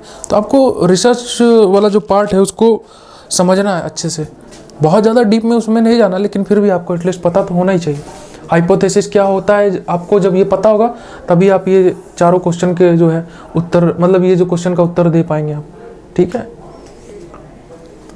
A process whereby religious thinking, practice and institutions lose social significance। अब ये क्वेश्चन हालांकि सिंपल है, ये इसके बारे में आपको पता होगा, कॉमन सेंस के आधार पर आप उत्तर दे सकते हैं, पर इन सबको आपको पता होना चाहिए। फंक्शनलाइजेशन क्या ये कुछ है भी या ऐसे ही दे दिया, सेकुलराइजेशन कुछ है या फिर ऐसे ही वर्ड बना करके दे दिया गया, इंस्टीट्यूशनलाइजेशन, मॉडर्न साइकिल क्या होता है, ये आपको जो है पता होना चाहिए, तब आप जाकर इसका उत्तर करेंगे। नहीं तो कई बार ऐसा चीज़ होता है ना, जानबूझ करके फैंसी टर्म ऐसा बना देता है ताकि आप उसमें फंस जाएं, ठीक है। आपको 2-3 ऑप्शन जैसे एक जैसे लगने लगे तो आप उसमें जो है, एक और भी चीज़ रहती है, जैसे एग्ज़ाम में आपको एनालिसिस अभी एग्ज़ाम से पहले करना, एग्ज़ाम के समय आपको बहुत ज़्यादा एनालिसिस नहीं करना, उस समय जो पूरे मतलब समय जो आप पढ़े हैं उसके आधार पर आपको उत्तर करना रहता है, क्योंकि ओवर एनालिसिस एग्ज़ाम में करने से बहुत से क्वेश्चन जो है गलत हो जाते हैं। तो इसका आपको बहुत ज़्यादा मतलब ध्यान रखना है। समाज का खंडीय विभाजन, श्रेणीगत अंतर्विवाही, खान पान व सामाजिक व्यवहार पर प्रतिबंध, या इसकी कुछ विशेषताएं हैं। इसमें क्या आता है, इस सेगमेंटल डिवीजन ऑफ सोसाइटी। देखो इसमें आपको जो है कुछ कीवर्ड दे दिया, जैसे पिछले वाला याद है जो कीवर्ड दिया गया था जो ब्यूरोक्रेसी वाला था, उसमें हायरार्की के बारे में दिया, सिस्टमैटिक डिवीजन, एडमिनिस्ट्रेटिव वगैरह वगैरह जो उसमें चीज़ें थी। इसमें भी देखो segmental division of society, hierarchy, endogamy, restriction on feeding and social intercourse are some of the feature of. किस चीज़ का फीचर है एजुकेशन के अंदर ये सब। हालांकि ये बहुत सिंपल क्वेश्चन है, लेकिन ये आपको पता होना चाहिए कि ये कास्ट सिस्टम का ये कितना ज़बरदस्त ये जो है डेफिनेशन है। तो अगर आपको ये डेफिनेशन पता होगी, मैं याद करने के लिए नहीं कह रहा हूँ, लेकिन आपको पता होना चाहिए ना सेगमेंटल डिवीजन ऑफ सोसाइटी का मतलब क्या है, हायरार्की के हिसाब से जो है, एंडोगैमी, रिस्ट्रिक्शन, कास्ट के ये सब जो है डिटर्मिनेंट्स होते हैं। अब आपसे कह देगा कि कच्चा या पक्का जो है फूड, कच्चा पक्का फूड, इससे क्या कास्ट में कुछ लेना देना है। तो अगर आप नहीं पढ़े होंगे तो आप कह देंगे कि भाई कच्चा पक्का फूड से मतलब क्या। ये मैं अपने से नहीं बोल रहा हूँ, ये NCERT में एक्चुअली दिया गया है, उसमें कि जो सो कॉल्ड जो अपर जाति के लोग होते हैं वो पक्का भोजन जो है सो कॉल्ड निचली जाति के लोगों से नहीं लेते, जबकि रॉ मटेरियल वो एक्सेप्ट कर लेते हैं। कच्चा अगर कुछ भोजन है तो वो एक्सेप्ट कर लेंगे, लेकिन पक्का जो भोजन होता है वो उसको एक्सेप्ट नहीं करते। तो आपसे इसके बारे में कास्ट सिस्टम जो एक टॉपिक दे दिया, उससे मतलब ये क्वेश्चन आपसे पूछ लिया है। अब आपको अगर आपने नहीं पढ़ा है तो आप कह देंगे भाई भोजन के बारे में तो कहीं कुछ ऐसा संबंध दिया नहीं गया है, और कच्चा पक्का स्पेसिफिकली ऐसे करके मतलब दे दिया गया, तो तब तो और मतलब एक कन्फ्यूजन वाली चीज़ है ना। तो कहने का ये मतलब है कि डिटेल आपको पता होना चाहिए। अब ये देखिए, the individual specially the child acquires and assimilate the values and modes of behaviour of his society through. किसके थ्रू जो है वो करता है, मतलब जो सोसाइटी के मोड्स और बिहेवियर को किसके थ्रू वो जो है जानता समझता है। और इसको मतलब प्रोसेस को क्या कहते हैं, एक्चुअलाइजेशन इसे कहते हैं, वास्तविकरण, इंडिविजुअलाइजेशन। ये यहाँ पे ज़रा गलत दे दिया गया है, इंडिविजुअलाइजेशन मतलब शायद व्यक्तिगत कुछ ऐसे करके होता है, ठीक है। यहाँ पे ये इंडस्ट्रियलाइजेशन का वो दे दिया है। तो एकल्चरेशन, क्या ये एकल्चरेशन है, क्या ये सोशलाइजेशन है। तो पढ़े होंगे तो आप सिंपल से इसका उत्तर दे देंगे, लेकिन आपको एकल्चरेशन के बारे में पता होना चाहिए। ये कल्चर का बहुत बड़ा मतलब टॉपिक है, तो ये आपको पता होना चाहिए। सोशलाइजेशन है, ठीक है। अब यहाँ पे ये देखिए, the most elementary process of social life without which society is impossible and it help the promotion of a common ends and objective is called. The most elementary process of social life without which society is impossible. And it helps in the promotion of common ends of objectives called. खैर ये बड़ा मतलब simple सा question है, ये आप जवाब दे सकते हैं कि कॉपरेशन है, कॉन्फ्लिक्ट है, एनिमिटी है, एंग्विश है। भाई कोई भी व्यक्ति यार कॉमन सेंस के आधार पर कुछ क्वेश्चन होते हैं, कुछ क्वेश्चन जो है एग्जाम में, कुछ क्या मैं कहूँगा कि लगभग 20-22 के आसपास क्वेश्चन ऐसे होते हैं जो कि मतलब आप कॉमन सेंस के आधार पर उत्तर कर सकते हैं। मतलब आप हल्का फुल्का मतलब वैसे ही क्वेश्चन देख करके आप कह सकते हैं भाई हाँ ये तो मतलब मुझे पता है। तो बिल्कुल भाई सहयोग के बिना कैसे कोई सोसाइटी संभव है, ये तो आप मतलब ऐसे ही उत्तर दे सकते हैं। तो मैं आपको मैं शुरुआत में बोला ना, मैं उत्तर देने के लिए आपको नहीं बताऊँ कि ये जितने दिए गए हैं इसके आंसर क्या है। आंसर आप आराम से फाइंड कर सकते, अब 50 जगह अवेलेबल है, हम भी दे देंगे। लेकिन आपको ये जानने की आवश्यकता है कि इसमें जो क्वेश्चन आ रहे हैं वो कहाँ से, मतलब क्या माइंडसेट से लाए जा रहे हैं, क्या वो सिलेबस का पार्ट है या सिलेबस का पार्ट नहीं है। तो और सिलेबस के कितने डेप्थ तक वो जाकर के क्वेश्चन पूछ रहे हैं। तो आपने जैसे देखा अभी तक हम मतलब जो समझ पाए कि वन लाइनर क्वेश्चन तो मतलब बहुत मतलब आ रहे हैं, काफ़ी ज़्यादा पूछ रहे हैं। तो वन लाइनर जो मैं आपको दूंगा, जो मैं आपको वन लाइनर टाइप के जो चीज़ें बताऊंगा, कॉन्सेप्ट के, थ्योरीज के, कीवर्ड के जो चीज़ें हैं, कोई मतलब ओरल थ्योरी है किसी थिंकर की, और भी मतलब ऐसे जो संबंधित कुछ कॉन्सेप्ट है उनके जो कीवर्ड होते हैं, अगर आपको कीवर्ड पता रहेगा तो आप मतलब आसानी से उत्तर दे पाएंगे। जैसे अभी थोड़ी देर पहले मैंने चर्चा की थी बैकवर्ड हिंदूज के बारे में। मतलब क्या ये, जैसे ही बैकवर्ड हिंदू जैसे ही वर्ड आए तो आपको उसी समय समझ जाना कि भाई ये जीएस घूरे ने इसे दिया है, ये उन्होंने ट्राइब को, इंडियन ट्राइब जो है उनको संबोधित करते हुए कहा है। तो ये कुछ कीवर्ड है और क्यों कहा है, क्या कैसे, क्या सोच थी उनकी, वो सब हम डिस्कस करेंगे अच्छे से, ठीक है। अब जैसे यहाँ पे क्वेश्चन है, market and production in different countries are becoming increasingly interdependent due to the dynamics of trade in goods, services and flow of capital and technology. This process is called knowledge production, privatisation, market economy, globalisation.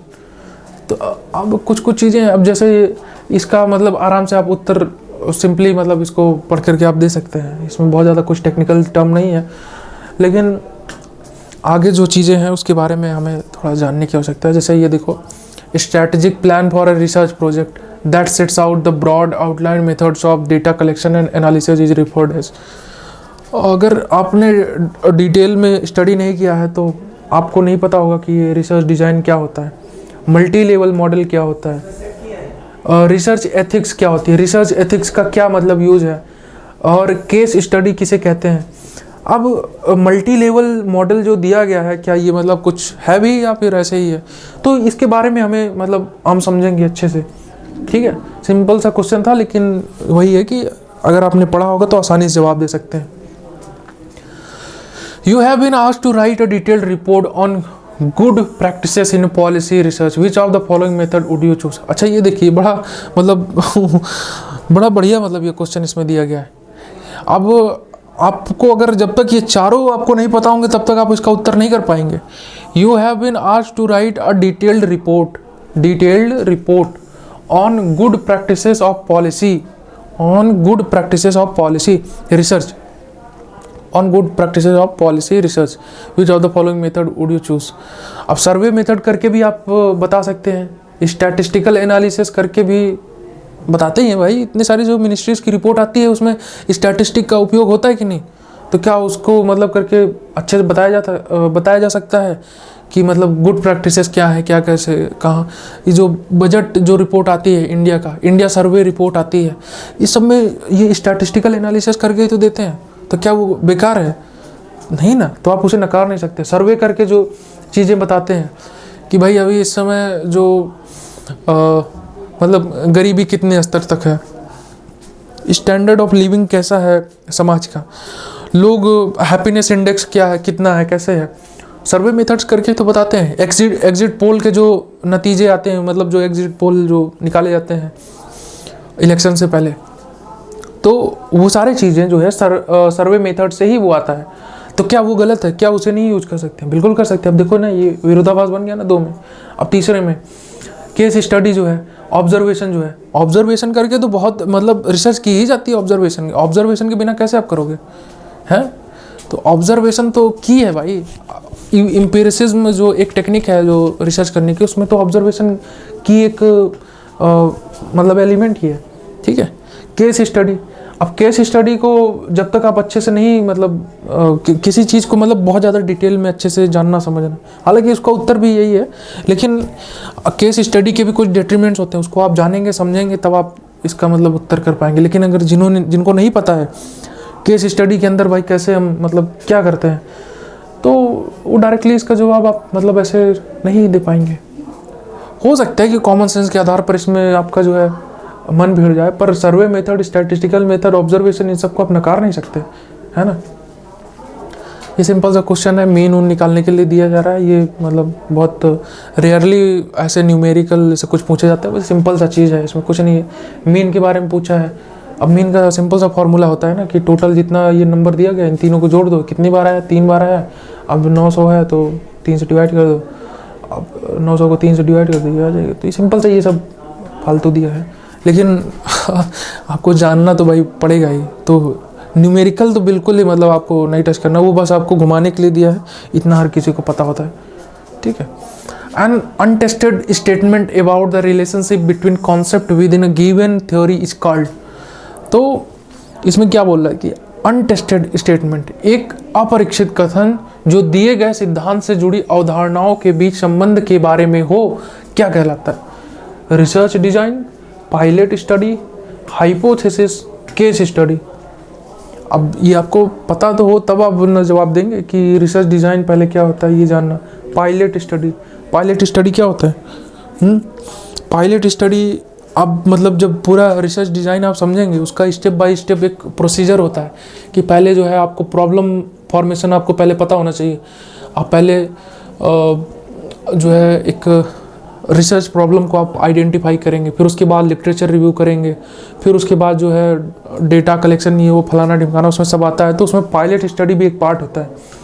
तो pilot study मतलब एक बड़े से sample, जैसे इतना बड़ा sample है, इसमें एक छोटा सा पार्ट, इतने पर आप जो है अपना जो रिसर्च करने वाले पहले इतने पर करके आप देखेंगे कि भाई ये सही काम कर रहा है। जैसे गवर्नमेंट जो बहुत सारी पॉलिसीज आती है, जैसे अग्निवीर वाला जो स्कीम आया था, तो इसको जो है सबसे पहले एक छोटे लेवल पर इसको पहले प्रैक्टिस किया गया है, नहीं कि मैं उदाहरण में दे रहा हूँ, इसको थोड़ा आप अगर आपको इंटरेस्ट है इस चीज़ में तो आप देख सकते हैं।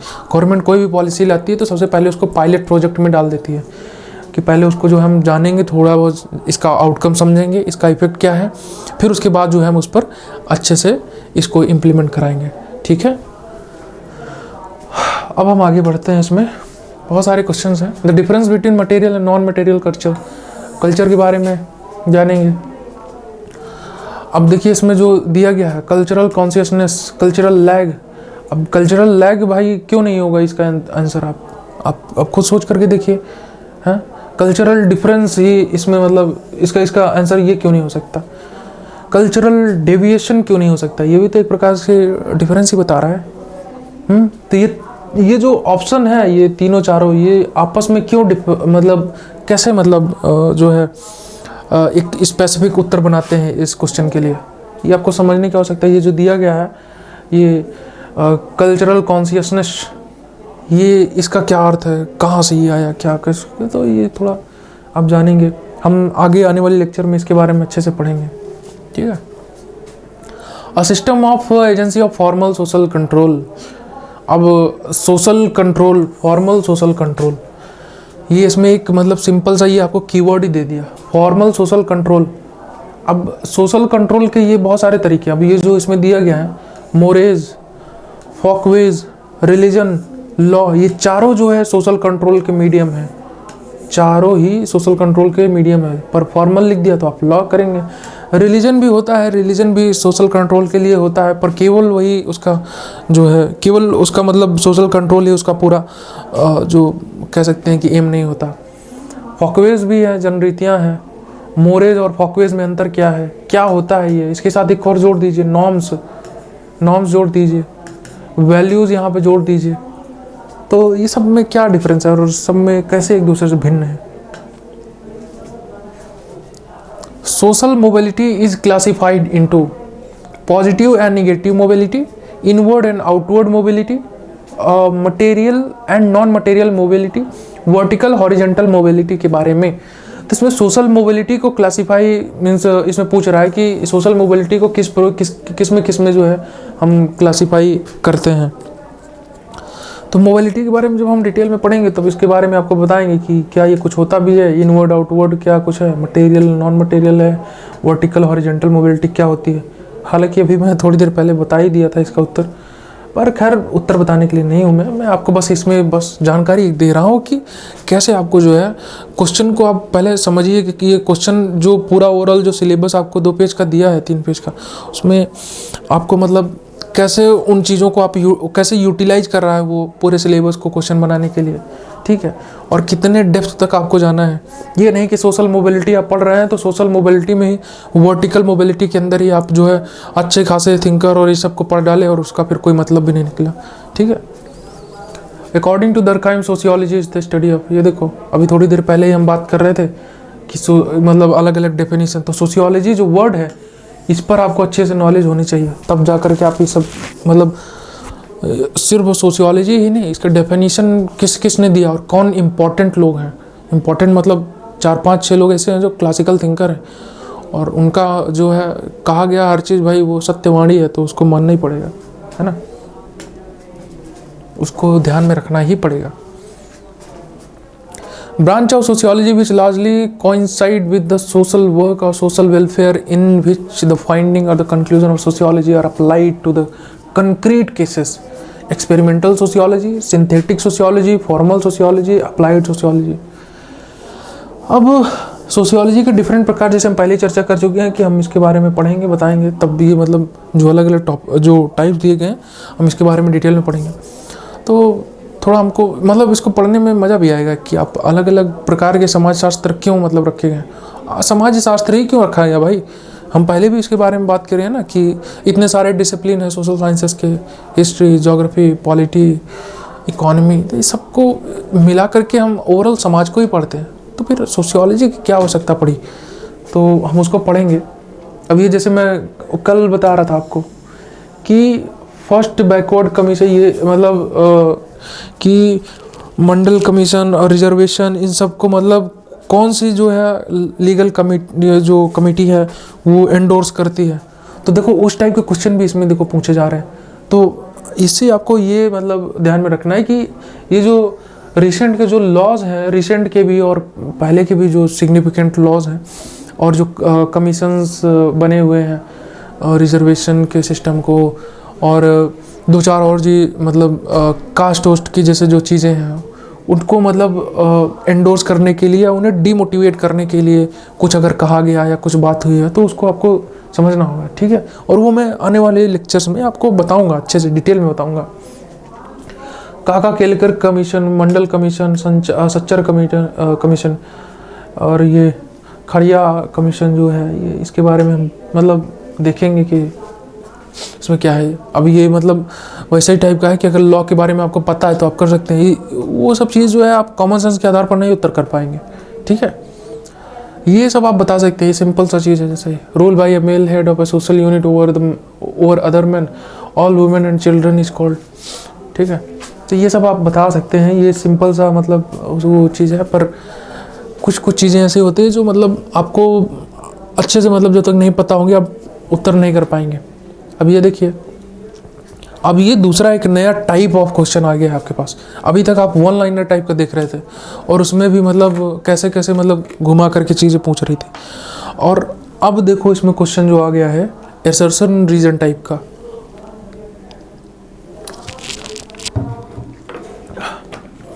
तो अलग अलग एग्जाम से ये क्वेश्चन के टाइप भी उठाते हैं भाई, कैसे उसमें पूछा गया असर्शन। ये देखो अभी कथन, according to Marx for revolution to occur the proletariat must transform from a class in itself to class for itself. ये चीज़ है। One of the reason of this transformation is the increasing economy and social distance between the bourgeoisie and the working class. तो जब तक आपको इसके बारे में पता नहीं होगा, कार्ल मार्क्स के बारे में अच्छे से डिटेल में नहीं पता, ये class for itself, class in itself, इसका जो आपको आइडिया नहीं होगा, तब तक आप इसका उत्तर मतलब आपको देने में थोड़ा मतलब समस्या होगी। तो हम थिंकर्स के बारे में डिटेल में पढ़ेंगे तब बताएंगे। तो इससे आपको ये भी जानकारी मिलती है कि किसी चीज़ को कहाँ तक ले जा करके पढ़ना है। जैसे कोई थिंकर के बारे में, तो उसका अभी तक देखो ये नहीं पूछा अभी कि कौन सा थिंकर कहाँ पे मतलब जन्म हुआ, हालांकि पूछ सकता है, पर इतना मतलब इतने डिटेल में नहीं जाना कि उसका दिन कौन सा है, कौन से दिन में वो मतलब जन्म लिया, क्या कुछ, वो सब फालतू चीज़ नहीं पूछेगा। और पूछेगा भी तो वो आपको कुछ ना कुछ ऐसा हिंट दे देगा कि आप बताएं। और अगर मान लो नहीं देगा तो फिर वो इसलिए बनाया गया क्वेश्चन कि आप उसे कर ही ना पाए। हैं कुछ क्वेश्चन ज़रूर ऐसा बना देते हैं कि जो मतलब जो स्टूडेंट हो सकता है कि मतलब ना ही जानता हो, ठीक है, तो घबराना नहीं उससे। बाकी और जो चीज़ है जो रियल में है, जैसे ये देखो क्वेश्चन, ये भी असर्शन रीजन टाइप का ही लग रहा है ना। हाँ ये भी वैसा ही देखो, अच्छा वही है, उसी क्वेश्चन का है, ठीक है। ये देखो स्केलिंग के बारे में अब देखो आपसे क्वेश्चन पूछ रहा हूँ, वो भी असर्शन रीजन टाइप में। ये है ना, a Likert scale use in measure of intensity of the feeling about the area in questions. The item that makes up the scale need not to be interrelated. अब आपको ये पता होगा तभी आप ये उत्तर कर पाएंगे। पहले लिकर्ट स्केल क्या होता है ये आप जानकारी आपको होगी तभी आप कर पाएंगे। स्केलिंग टेक्निक क्या होती है, स्केलिंग क्या होता है, अब आपको स्केलिंग पता होगा तभी आप जो है अलग अलग प्रकार के जो इससे संबंधित उत्तर है आप इसमें मतलब डायरेक्टली दे पाएंगे। स्केलिंग कैसे कैसे होती है, कितने प्रकार के जो है स्केल होते हैं। ये सिग्निफिकेंट स्केल तो कई प्रकार के होते हैं, पर सिग्निफिकेंट स्केल क्या होता है, लिकर्ट, गटमैन, थर्स्टन, तो ये सब के बारे में हम चर्चा करेंगे तब ये सिंपल लगेगा आपको जानकारी, ठीक है। अच्छा ये उसी का है। अब देखो कितने ज़्यादा असर्शन रीजन टाइप के क्वेश्चन एक लाइन से आ रहे हैं। तो caste is endogamous, caste forbid the member of marry person from outside. ये सब मतलब क्वेश्चन जो है, ये कुछ क्वेश्चन होते हैं जो मतलब हलवा टाइप के होते हैं, तो इसका सब आप उत्तर आराम से दे सकते हैं। अब communities are more stable than association. अब एसोसिएशन क्या होता है ये आपको पता होगा तब आप जा करके ये इसको उत्तर दे पाएंगे। कम्युनिटीज़ और एसोसिएशन में अंतर क्या है, क्या डिटरमिनेंट्स उसमें सेम होते हैं और कैसे वो एक दूसरे से भिन्न होते हैं, ठीक है।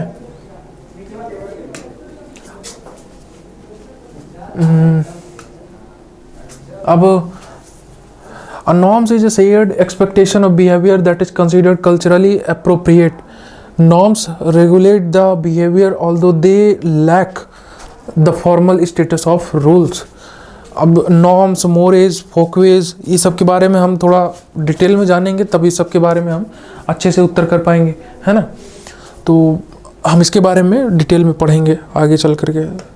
तो देखो असर्शन रीजन में भी सिंपल सा जो मतलब चीज़ था वो भी कितना मतलब टेक्निकल बना करके आपको जो है प्रस्तुत किया है। तो वन लाइनर जो होते हैं वो आपको उत्तर करने में आसानी होती है अगर आप उसे मतलब पढ़े हो, उसके बारे में थोड़ा बहुत जानकारी आपको हो। लेकिन स्टेटमेंट वाले क्वेश्चन जो होते हैं आप एक बार पढ़े भी होंगे तब भी आपको थोड़ा कन्फ्यूज कर देता है। हालांकि इसका उल्टा भी हो सकता है कि आप स्टेटमेंट वाले में अगर आपको मतलब ना भी पढ़े हों तो आपको जवाब दे सकते हैं। ये आपके ऊपर डिपेंड करता है कि आप किस हिसाब से उस चीज़ को समझते हैं। भाई करना तो दोनों पड़ेगा, ठीक है। जानकारी तो आपको होनी ही चाहिए चाहे जिस हिसाब का क्वेश्चन पूछा जाए, तो वही है। अब यहाँ क्वेश्चन पूछ रहा है कि assimilation is a natural and slow process, rigidity and conservatism are the prerequisite of assimilation. क्या ये सच है? मतलब एसिमिलेशन आपको पता होगा तब आप इसका उत्तर कर पाएंगे। जैसे कुछ दो चार चीज़ें हैं, जैसे एसिमिलेशन हो गया, एकल्चरेशन हो गया,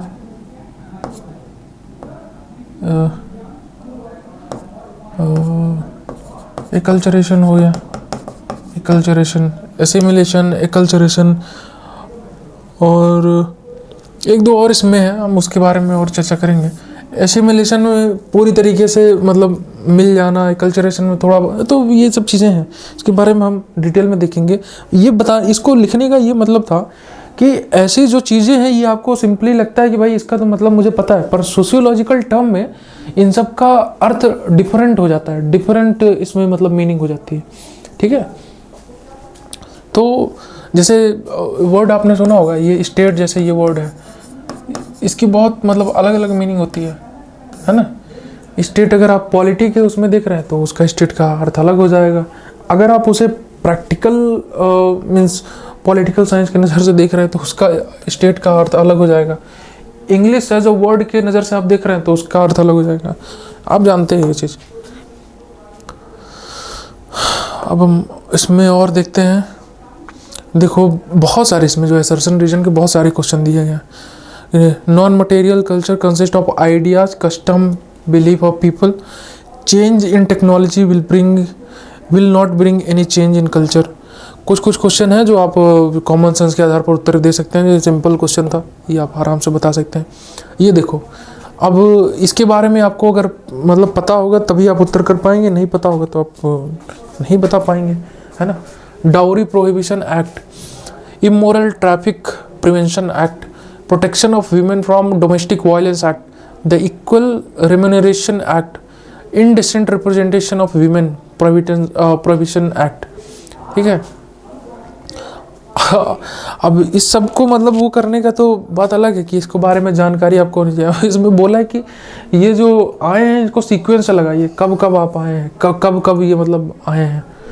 तो जिसे थोड़ा सा मतलब पहले से पता होगा, जो थोड़ा लॉस के बारे में जानता होगा, इसमें एक दो ठो आप अच्छे से जानते होंगे। जैसे ये डोमेस्टिक वायलेंस एक्ट ये कब आया था, ये आपको पता होगा। ये डाउरी प्रोहिबिशन एक्ट ये कब आया था, ये मतलब हल्का सा आपको पता होगा। ठीक है, तब आप मतलब जो है इसका उत्तर दे सकते हैं कि मतलब सबसे पुराना इसमें क्या हो सकता है, क्या कैसे, है ना। तो कुछ चीज़ें आपको इसमें जो है जानकारी हो जाएगी। जब हम पढ़ेंगे तो हम इसके बारे में भी हल्का फुल्का चर्चा करेंगे। ठीक। अब ये देखो, ये क्वेश्चन का अलग प्रकार से है। अब अभी तक देखो असर्शन रीजन टाइप के क्वेश्चन पूछ रहा था, वन लाइनर क्वेश्चन पूछ रहा था। अब इसमें जो क्वेश्चन दे दिया गया इसको सीक्वेंस से लगाना है, और सीक्वेंस से आप इसमें देखो क्वेश्चन क्या है, सिंपल सा। अभी तक ये देखो डेमोग्राफी के ऊपर इसमें क्वेश्चन दे दिया है। Arrange the following religious community in ascending order, their population size as per 2011 census. 2011 का सेंसस आपको पता होगा और उसके हिसाब से तो मतलब आप बता सकते हैं। हालांकि कुछ चीज़ें इसमें जो है कर सकते हैं कि भाई ये हिंदूज़ का मतलब सबसे ज़्यादा मतलब न्यूमेरिक वैल्यू है, फिर जो है मुस्लिम्स का है, लेकिन इन तीनों फिर कंफ्यूज जाएंगे। अब सिख होगा कि बुद्धिस्ट होगा कि क्या होगा, है ना। तो आपको कंफ्यूज करने के लिए वो देगा, पर ये इतना डिफिकल्ट नहीं बताएगा कि आप आंसर दे ही ना पाए। ठीक है। अब ये देखो, जैसे विच of the following sequence of research in research step is correct. निम्न में से कौन सा शोध चरण श्रृंखला सही है। अब इसका जो है श्रृंखला जो है अप से डाउन, डाउन से अप जो है, ये आपको पता होगा तब आप इसका उत्तर दे पाएंगे। जैसे मैंने पहले ही बात किया ना कि सोशल रिसर्च करने का एक प्रॉपर स्टेप होता है कि आपको लिटरेचर रिव्यू करना है, पायलट स्टडी वगैरह वगैरह। तो वो सब चीज़ें आपको जब एक लाइन से पता होगा तब आप इसको बता पाएंगे। नहीं तो लगने को तो भाई सबसे पहले मतलब भाई अगर आपको पता होगा तो आप जानेंगे, नहीं तो आपको लगेगा भाई डेटा कलेक्शन सबसे इंपॉर्टेंट है, पहले यही होगा। पर ऐसा नहीं है ना। लिटरेचर रिव्यू के बारे में बात है, रिपोर्ट राइटिंग कब होगा, प्रॉब्लम स्टेटमेंट कब आप देंगे। अब प्रॉब्लम स्टेटमेंट आपको अगर नहीं पढ़े होंगे तो आपको लगेगा कि भाई समस्या वाला जो है कथन, ये हो सकता है कि हमको बाद में पता चले या पहले पता चले। तो आप मतलब इसको थोड़ा बहुत अरेंजमेंट में गलती हो सकती है, इसको आपको पढ़े होना ही होना चाहिए। ये देखो, अब मेट्रोपोलिस क्या होता है, मेट्रोपॉलिटन क्या होता है, नेबरहुड, विलेज, सिटी, टाउन, इन सब का मतलब ये क्या पूछ रहा, chronological size of population. Population के आधार पर ही ये सब डिवाइड होते हैं। मेट्रोपॉलिटन सिटीज़ जो होती है, शायद म्यूनसिपैलिटीज़ का कुछ मतलब एक कॉन्सेप्ट है जो कि मतलब शायद एरिया और पॉपुलेशन को डिवाइड करके बनाया जाता है। तो वो भी आपको जानना आवश्यक है। तो आपको ये पता होगा ये चारों चीज़। हालांकि इसमें मतलब इसमें भी कॉमन सेंस से उत्तर कर सकते हैं, लेकिन ये मेट्रोपोलिस ये जो वर्ड दे दिया है, आगे हो सकता है कि इससे और डिटेल में क्वेश्चन पूछे, है ना। ये रूरल एंड अर्बन जो एक आप में दिया गया आपके सिलेबस में, वहाँ से क्वेश्चन उठाया है। Marx envisages the development of society as follows, arrange in a chronological sequence of the earliest recent, अब कार्ल मार्क्स ने एक जो है सोसाइटी की थ्योरी दी थी एवोल्यूशन की, उसमें मतलब बोला था कि सोसाइटी कैसे कैसे जो है इवॉल्व किया है, कैसे मतलब मतलब बना हुआ है। तो वो आपको जानने की आवश्यकता है कि पहले slave society I, capitalist I, primitive, feudalism, socialism, क्या कैसे होकर के आया है, ये आपको जब तक पता नहीं रहेगा सीक्वेंस वाला। तो कहने का ये मतलब है, देखो 3 प्रकार के क्वेश्चन मिले, एक डायरेक्ट स्टेटमेंट वाले क्वेश्चन, एक जो दिया गया है असर्शन रीजन का, और एक इसमें दिया है सीक्वेंस का। ठीक है, तो इन चीज़ों को आपको ध्यान रखना है कि मतलब आपको सिंपल सा एक चीज़ आ जाएगा, मतलब आप ये चाहो कि हमको बस मतलब एक क्वेश्चन का पैटर्न के आधार पर आप चीज़ों को याद करें, समझें, और उससे आपका पूरा एग्जाम हो जाए, तो वो थोड़ा मतलब समस्या वाली चीज़ है। ठीक है, आपको समझना होगा इसे पूरी तरीके से। अगस्त कॉम्पटे ने कैसे जो है ह्यूमन माइंड के passes through the following stages, किस हिसाब से ह्यूमन माइंड का एवोल्यूशन हुआ है, इसके बारे में जो है अपने अगस्त कॉम्पटे ने कैसे दिया है। August Comte is the father of sociology, तो इनकी भाई बहुत ज़्यादा इज्जत होनी चाहिए, इनको चाहिए फुल इज्जत। तो फुल इज्जत वाले व्यक्ति हैं, तो इनको भाई इनकी हर एक चीज़ के, इनके कहे हर चीज़ को आपको ध्यान रखना होगा, है ना, कि थियोलॉजिकल, मेटाफिजिकल, पॉजिटिविस्ट, साइंटिफिक, जो चीज़ दिया गया है इनमें, मतलब इन्होंने जो दिया है उसको पता होना चाहिए आपको। पॉजिटिव जो ये कॉन्सेप्ट है, इसमें बहुत सारी चीज़ें आती हैं। ठीक है, ये हम डिस्कस करेंगे। अब given below are 2 statement, urbanism is the culture of town and cities, urban population is the homogeneous due to the population density. अब ये चीज़ है, आपको जब तक ये मतलब अर्बनिज्म का कॉन्सेप्ट नहीं पता होगा, आपको ये मतलब थोड़ा सा वो करने में समस्या होगी। और ये मतलब ये मैं उदाहरण दे रहा था पहले, इसका तो आप जवाब दे सकते हैं, पार्टिकुलर क्वेश्चन का तो आप जवाब दे ही सकते हैं कॉमन सेंस के आधार पर। Social anthropology is the other name of comparative sociology, ये सचमुच में है या नहीं, ये आपको और किसने कहा है, अगर ये पूछ लिया जाए किसने कहा है ये social anthropology is the other name of comparative sociology, ये किसने कहा है, अगर ये स्टेटमेंट सही है तो। ठीक है,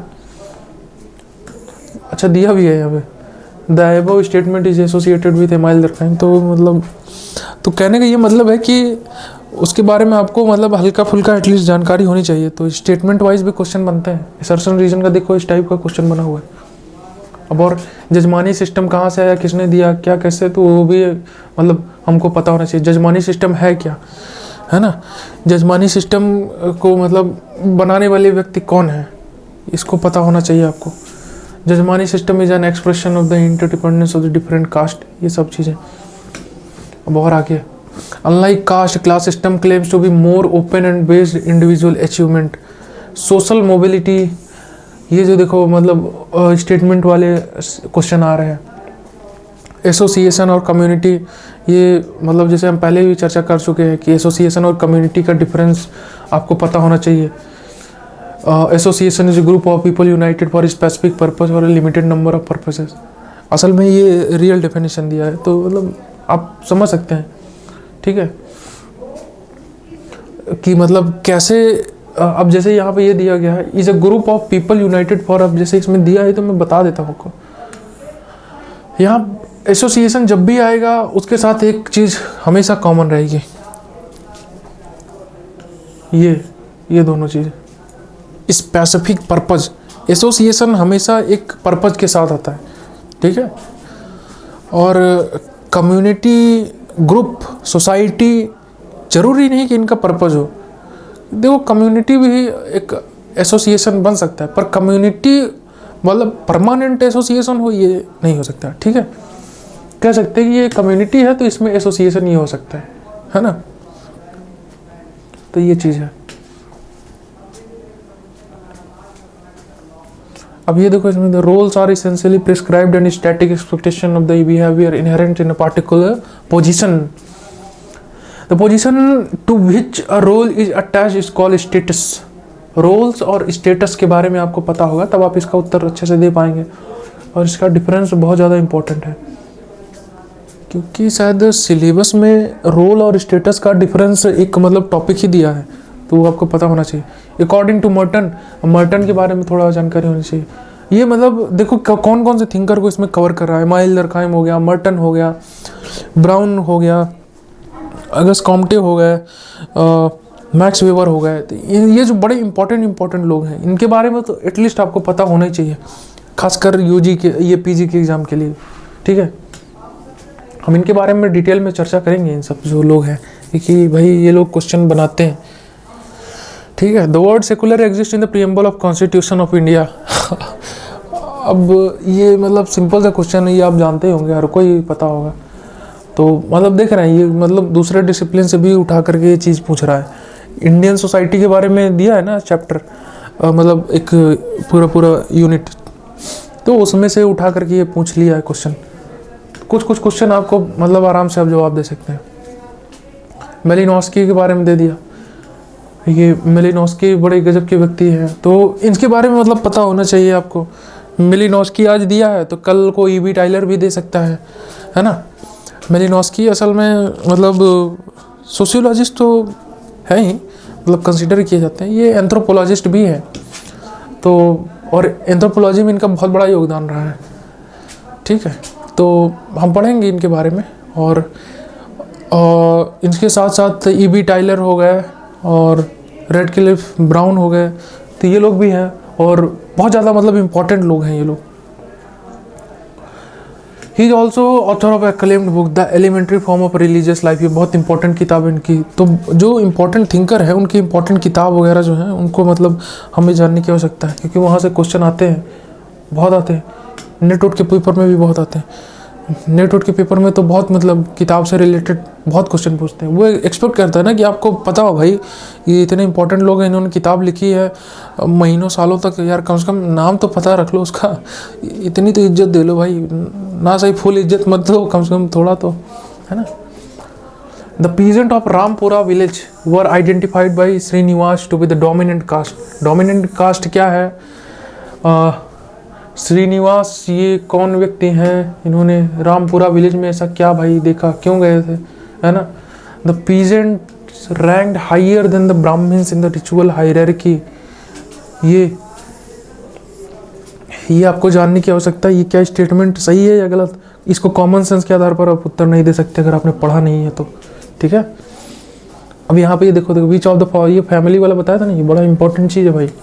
यहाँ पे देखो कंसैंग्विन, कॉर्पोरेट, पैट्रियार्कल, मैट्रियार्कल, पुनालवान, तो इस सब के बारे में आपको जानकारी तब होगी। इसमें से मुझे लगता है कि पैट्रियार्कल और कॉर्पोरेट के अलावा मैट्रियार्कल भी अच्छा आप जानते हैं, तो मतलब ये और ये इसके बारे में हो सकता है आपको मतलब ना पता हो।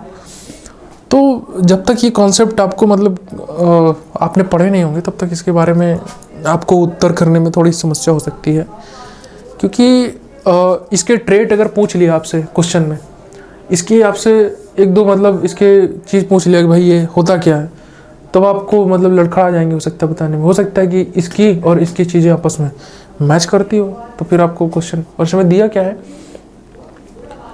हाँ ये इसमें एल.एच. मॉर्गन ने जो है इसमें फैमिली को मतलब which of the following form of family has been identified, भाई ये क्वेश्चन तो तगड़ा बना दिया। Which of the form of family has been identified by L H. Morgan. L H. Morgan की जो है फैमिली के टाइप को अगर आपको नहीं पता है तो आप इसका उत्तर नहीं बता पाएंगे। ये जो सीक्वेंस तो अलग बात है, अच्छा सीक्वेंस नहीं दिया इसमें, मतलब बोल रहा है कि इसमें कौन कौन सा उनके जो है, उन्होंने असल में 3-4 चीज़ें मतलब रिलेट करके दी है। ये कंसैंग्विन, पैट्रियार्कल, मैट्रियार्कल, पुनालवान, ये सब चीज़ें हैं, तो इसको हम पढ़ेंगे समझेंगे। कॉर्पोरेट भी क्या है उसमें कि नहीं है, तो ये सब चीज़ हम जानेंगे, पर बता रहे हैं अभी बस उदाहरण के लिए आपको समझा रहे हैं। ठीक है, कंसैंग्विन क्या होता है, क्या कैसे। Completeness, smallness, homogeneity, inclusiveness, self sufficiency. According to Robert Redfield the characteristic of little community क्या होता है। लिटिल कम्युनिटी क्या है, ग्रेट कम्युनिटी क्या है, लिटिल कम्युनिटी क्या है ना। तो ये आपको पता होना चाहिए।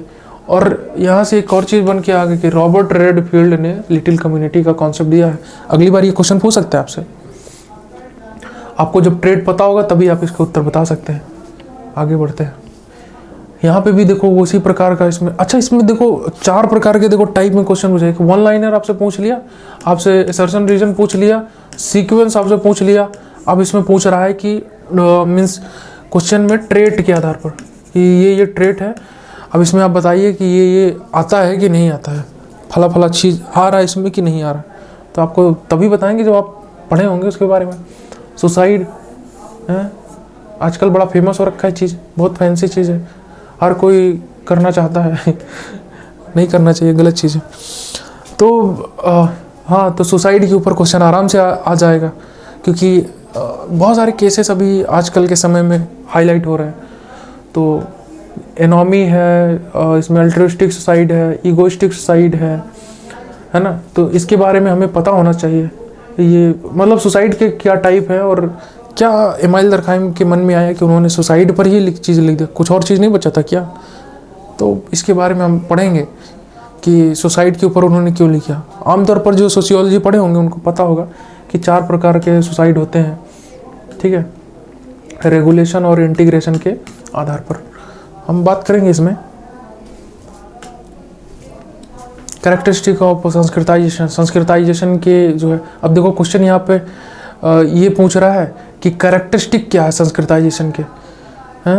अब संस्कृताइजेशन का कैरेक्टरिस्टिक आप तब बताएंगे जब आपको उसके बारे में थोड़ा सा मतलब आइडिया होगा वो प्रोसेस के बारे में, और यहाँ पे आप यहाँ पे कॉन्सेप्ट पता होगा, उसके बाद आप दिमाग लगाएंगे।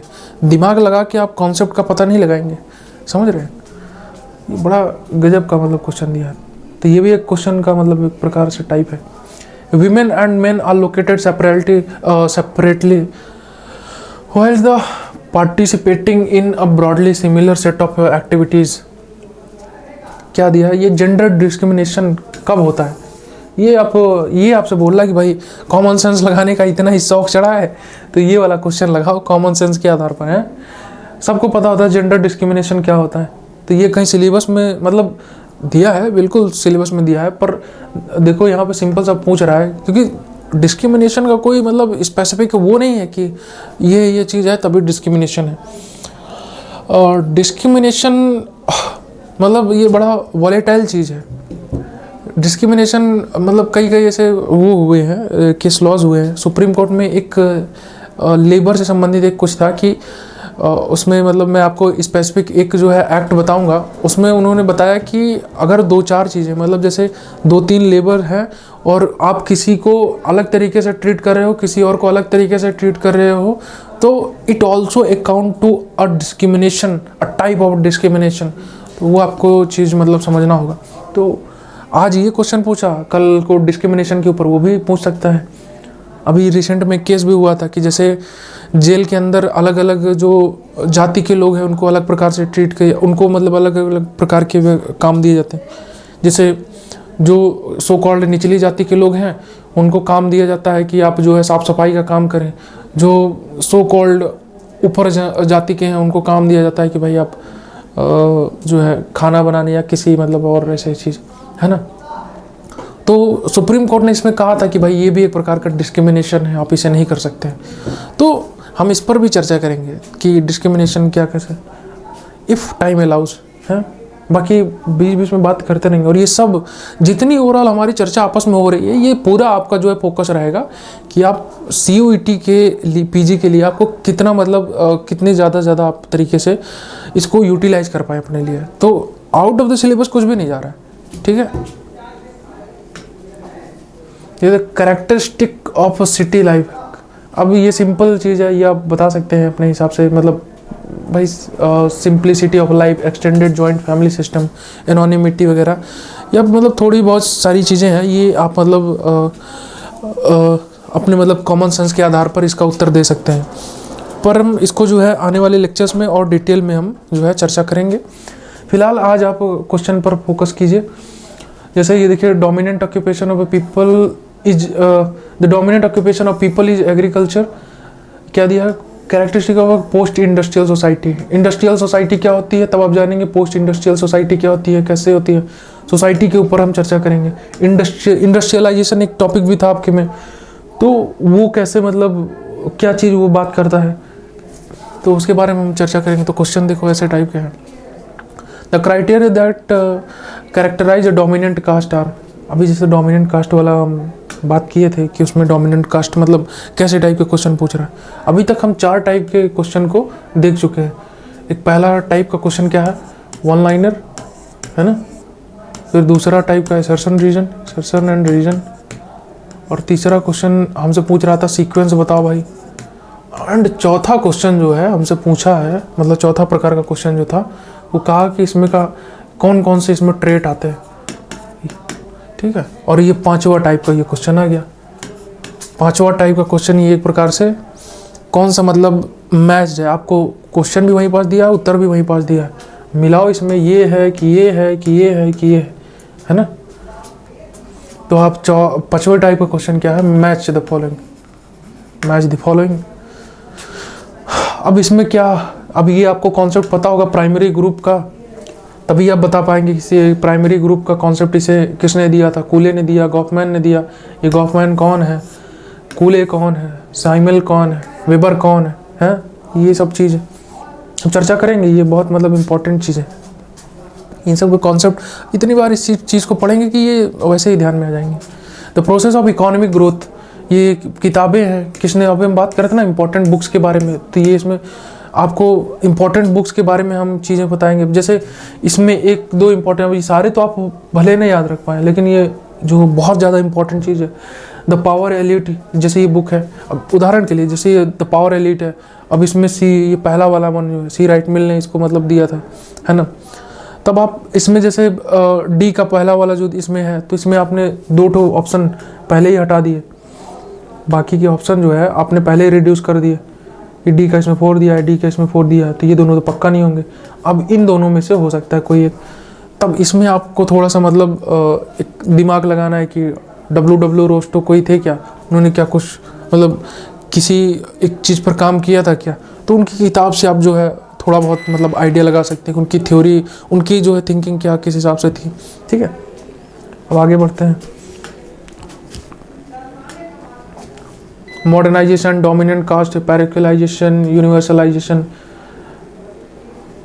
वेस्टर्नाइजेशन यहाँ पे होना चाहिए, वेस्टो की से इसमें, ठीक है। हम इसके बारे में चर्चा करेंगे। क्वेश्चन का type, sentiment, norms, status, sanction.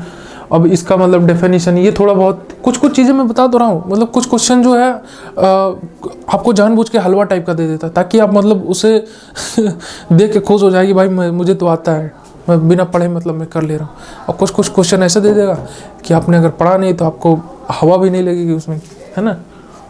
अब एनाइलेशन ऑफ अ कास्ट, ये आप जानते हैं अम्बेडकर जी। ये रिलीजन एंड सोसाइटी, ये मतलब क्या है, ये आप पढ़ेंगे। विलेज इंडिया क्या होता है, ये होमो हायरार्की क्या किसने दिया है, तो ये चीज़ इसमें जैसे यहाँ पे ये मतलब लिख करके दिया ना, लुई डी मॉन्ट, ये B.R. Ambedkar, M N. Srinivas, McKim Marriott, इसके बारे में हम पढ़ेंगे। तब आपको मतलब मैं साथ में कॉन्सेप्ट भी बताऊंगा और क्यों दिया ये भी बताऊंगा। कुछ आर्टिकल आपको पता होना चाहिए, आर्टिकल 14, 340 और 70, है ना। बैकवर्ड क्लास के बारे में किस में कहा गया है, आर्टिकल 340 के बारे में 40 में कहा गया है। फ्रीडम ऑफ स्पीच किस में आती है, अनटचेबिलिटी किस में कहा, तो ये सब चीज़ आपको मतलब पता होना चाहिए। ये मतलब बेसिक जो कॉन्स्टिट्यूशनल चीज़ें हैं उसके बारे में भी हम चर्चा करेंगे। Linear social change, cyclical social change, fluctuational social change, conflict social change, ये बड़ा इंपॉर्टेंट मतलब सोशल चेंज का वो है। ये सारी थ्योरीज लगभग दे दी है इसमें। अब ये पूछ रहा है कि ये मतलब क्या किसने दिया है, इसमें तो सिंपल सा आपसे ये पूछ लिया कि किसने दिया है। असल में अगर पूछ लेगा कि ये लीनियर सोशल चेंज के बारे में बताइए, साइक्लिकल सोशल चेंज को थोड़ा कुछ मतलब ऐसे डिफाइन कीजिए, किसने दिया है, क्या कैसे मतलब क्या है। और एक दो उसमें का थ्योरिस्ट का ही आपको जो है पूछ लिया कि मतलब ये क्योंकि साइक्लिकल सोशल चेंज ये एक अम्ब्रेला टर्म है, इसके अंदर और भी मतलब बहुत सारे टॉपिक आते हैं, ठीक है। अब जैसे तो ये 75 क्वेश्चन जो यहाँ पे दिया गया है, ये मतलब हमने इस पर डिस्कस कर लिया। अब आगे हम जो है चर्चा करेंगे। मैं आपको मतलब हमने देखा कि मतलब कितने सारे प्रकार के इसमें चीज़ें हैं आपको बताई गई। तो सबसे पहला जो है आपको फिर से मैं मतलब याद दिला दूँ, एक वन लाइनर टाइप का क्वेश्चन है ना, वन लाइनर टाइप का क्वेश्चन पूछा गया। फिर आपसे पूछा गया कि आप बताइए, सीक्वेंस वाला क्वेश्चन पूछा गया, है ना, सीक्वेंस वाले क्वेश्चन पूछे गए। फिर आपसे पूछा गया असर्शन रीजन का, असर्शन और रीजन वाला क्वेश्चन आपसे पूछा गया, और मैच द फॉलोइंग का आपसे क्वेश्चन पूछा गया, है ना। और एक और टाइप का क्वेश्चन था, मैं ज़रा भूल रहा हूँ, मतलब 5 टाइप के आपसे क्वेश्चन पूछे गए। सिंपली कहने का ये मतलब है, आपने ओवरऑल लेक्चर में आप जुड़े रहेंगे तो आप मतलब समझे होंगे। तो कहने का ये मतलब है लगभग 5 प्रकार का, 6 प्रकार का भी इसमें इंक्लूड कर सकता है कि मतलब कुछ और टाइप के स्टेटमेंट वाइज क्वेश्चन। तो हमारी आगे आने वाली चीज़ों में, आगे आने वाले लेक्चर्स में हमारी जो स्ट्रैटेजी होगी कि हम हर चीज़ को डिटेल में पढ़ें और जानें, और कम से कम समय में, ताकि आपको समझ में भी आ जाए और एग्ज़ाम ओरिएंटेड वर्क भी हो जाए। तो हम 3 इसमें सेगमेंट में डिवाइड करते हैं कि पहला कॉन्सेप्ट वाइज हम लेक्चर करेंगे, वो जो आपको मतलब ऐप पर जाएगा, यूट्यूब पर भी बहुत सारी चीज़ें रहेंगी, चलेंगी। Important topic wise one liner रहेगा, ये मैंने आपको कई बार बताया। इम्पॉर्टेंट थिंकर वन लाइनर, जो अभी देखा ना आपने, कई चीज़ें पूछी है, मतलब ये कई मतलब चीज़ों में मतलब पूछा है। Important one liner for thinkers. Trend wise focus, अभी क्या मतलब जो है रिसर्च के क्वेश्चन बहुत ज़्यादा आ रहे हैं, तो हम कोशिश करेंगे कि रिसर्च वाले क्वेश्चन और ज़्यादा इंक्लूड कर सकें, और मैरिज, फैमिली, किनशिप, इस सब पर और भी मतलब कुछ क्वेश्चन हम ले आ सकें, क्योंकि इस बार बहुत ज़्यादा मैरिज, फैमिली, किनशिप पर फोकस नहीं किया, अगली बार जरूर कर सकता है ना। PYQ एनालिसिस ये हम करेंगे, ठीक है। मतलब अभी जैसे ये PYQ का ही हम कर रहे थे, लेकिन इससे भी पीछे हम थोड़ा जा करके और भी डिटेल में हम कुछ चीज़ों को जानेंगे, समझेंगे। क्वेश्चन वाइज प्रैक्टिस, मतलब कि एक एक क्वेश्चन को हम देखेंगे, जो जितना भी मतलब संभव हो पाएगा चीज़ों को हम इस हिसाब से डिवाइड करेंगे कि समझे उसमें, और उसमें का कॉन्सेप्ट उठा करके जाने। डिफरेंट यूनिवर्सिटीज़ का अभी तक BHU, JNU और DU इस सब के जो एग्ज़ाम होते थे, तो ये अपना अपना एग्ज़ाम लेते थे CUETs पहले, तो उनके हम जो है क्वेश्चंस उठा करके देखेंगे भाई उनमें किस हिसाब से, और उनका जो जितना ज़्यादा से ज़्यादा प्रोडक्टिव चीज़ होगा हम वो उठा करके यूज करेंगे। स्टडी मटेरियल जो आपको मिलेगा वो मतलब टू द पॉइंट रहेगा, तो आपको मतलब एक्स्ट्रा एफर्ट करने की आवश्यकता उतनी नहीं रहेगी। आपको जो दिया जाएगा वो CUET PG से फोकस होकर के ही दिया जाए, तो आप पूरी तरीके से उस पर फोकस करें। अभी महामैराथन बैच भी आने वाला है यूट्यूब पर, ये फ्री क्लासेस, जैसे अभी चल रहा था महाकुंभ का सीरीज चल रहा है, तो ये सोशियोलॉजी का भी चलेगा महाकुंभ का सीरीज, लगभग 20-22 के आसपास है, जब से भी होगा आप नोटिफाई हो जाएंगे। तो कहने का ये मतलब है इन सारी चीज़ों का मिला करके फिर टेस्ट सीरीज़, पेपर्स, बहुत सारी चीज़ें, डिस्कशंस, डाउट सॉल्विंग चीज़ें, और अलग से जो कोर्स ओरिएंटेड लेक्चर्स होंगे वो और भी मतलब चीज़ें रहेंगी, और आपको कॉम्प्रिहेंसिव जो मटेरियल और भी जो मतलब चीज़ें इसमें रहेंगी वो आपको ओवरऑल पूरा फोकस कराएंगे कि आप जो है CUET PG के लिए बेस्ट से बेस्ट लेवल का आप जो है अपनी तरफ से एफर्ट करें, और हम भी अपनी तरफ से एफर्ट करते हैं कि आपको वो चीज़ें प्रोवाइड करा पाएँ और आप अच्छे से पढ़ें। तो आज का हमारा ये जो लेक्चर था, हमने इसमें जाना कि कैसे पिछले साल के क्या क्वेश्चन के जो मतलब माइंडसेट क्या रही, और कितने प्रकार के जो है क्वेश्चन उसमें किस टाइप के क्वेश्चन बनाए जाते हैं, और आपको कैसे कितने डेप्थ तक जा करके उसमें पढ़ना है, कितने डेप्थ तक जा करके आपको जानना है, समझना है। आगे आने वाले लेक्चर्स में हम और भी अलग अलग प्रकार की चीज़ों को कुछ टॉपिक के हिसाब से जानेंगे, समझेंगे, जो हमारे एग्ज़ाम के लिए हेल्पफुल हों। और आप क्योंकि ज़्यादा दिन अब है नहीं, 1-2 महीने ही बचे हैं, 2-2.5 महीने, फिर भी बहुत सफिशिएंट है, और हम इस पर पूरी जी जान लगा कर फोकस करेंगे कि आप जो है अच्छे से अच्छा जो मतलब चीज़ें पढ़ें और CUET PG में एक्सेल करें। तो यही था आज का जो हमारा लेक्चर था, और हम आगे आने वाले लेक्चर्स में फिर से मुलाकात करते हैं, और तब तक आप अपना जो है मोराल एकदम हाई रखिए और पढ़ते रहिए। फिर से मिलते हैं मालवी एकेडमी के इसी बढ़िया ऑनलाइन लर्निंग प्लेटफॉर्म पर। तब तक के लिए धन्यवाद।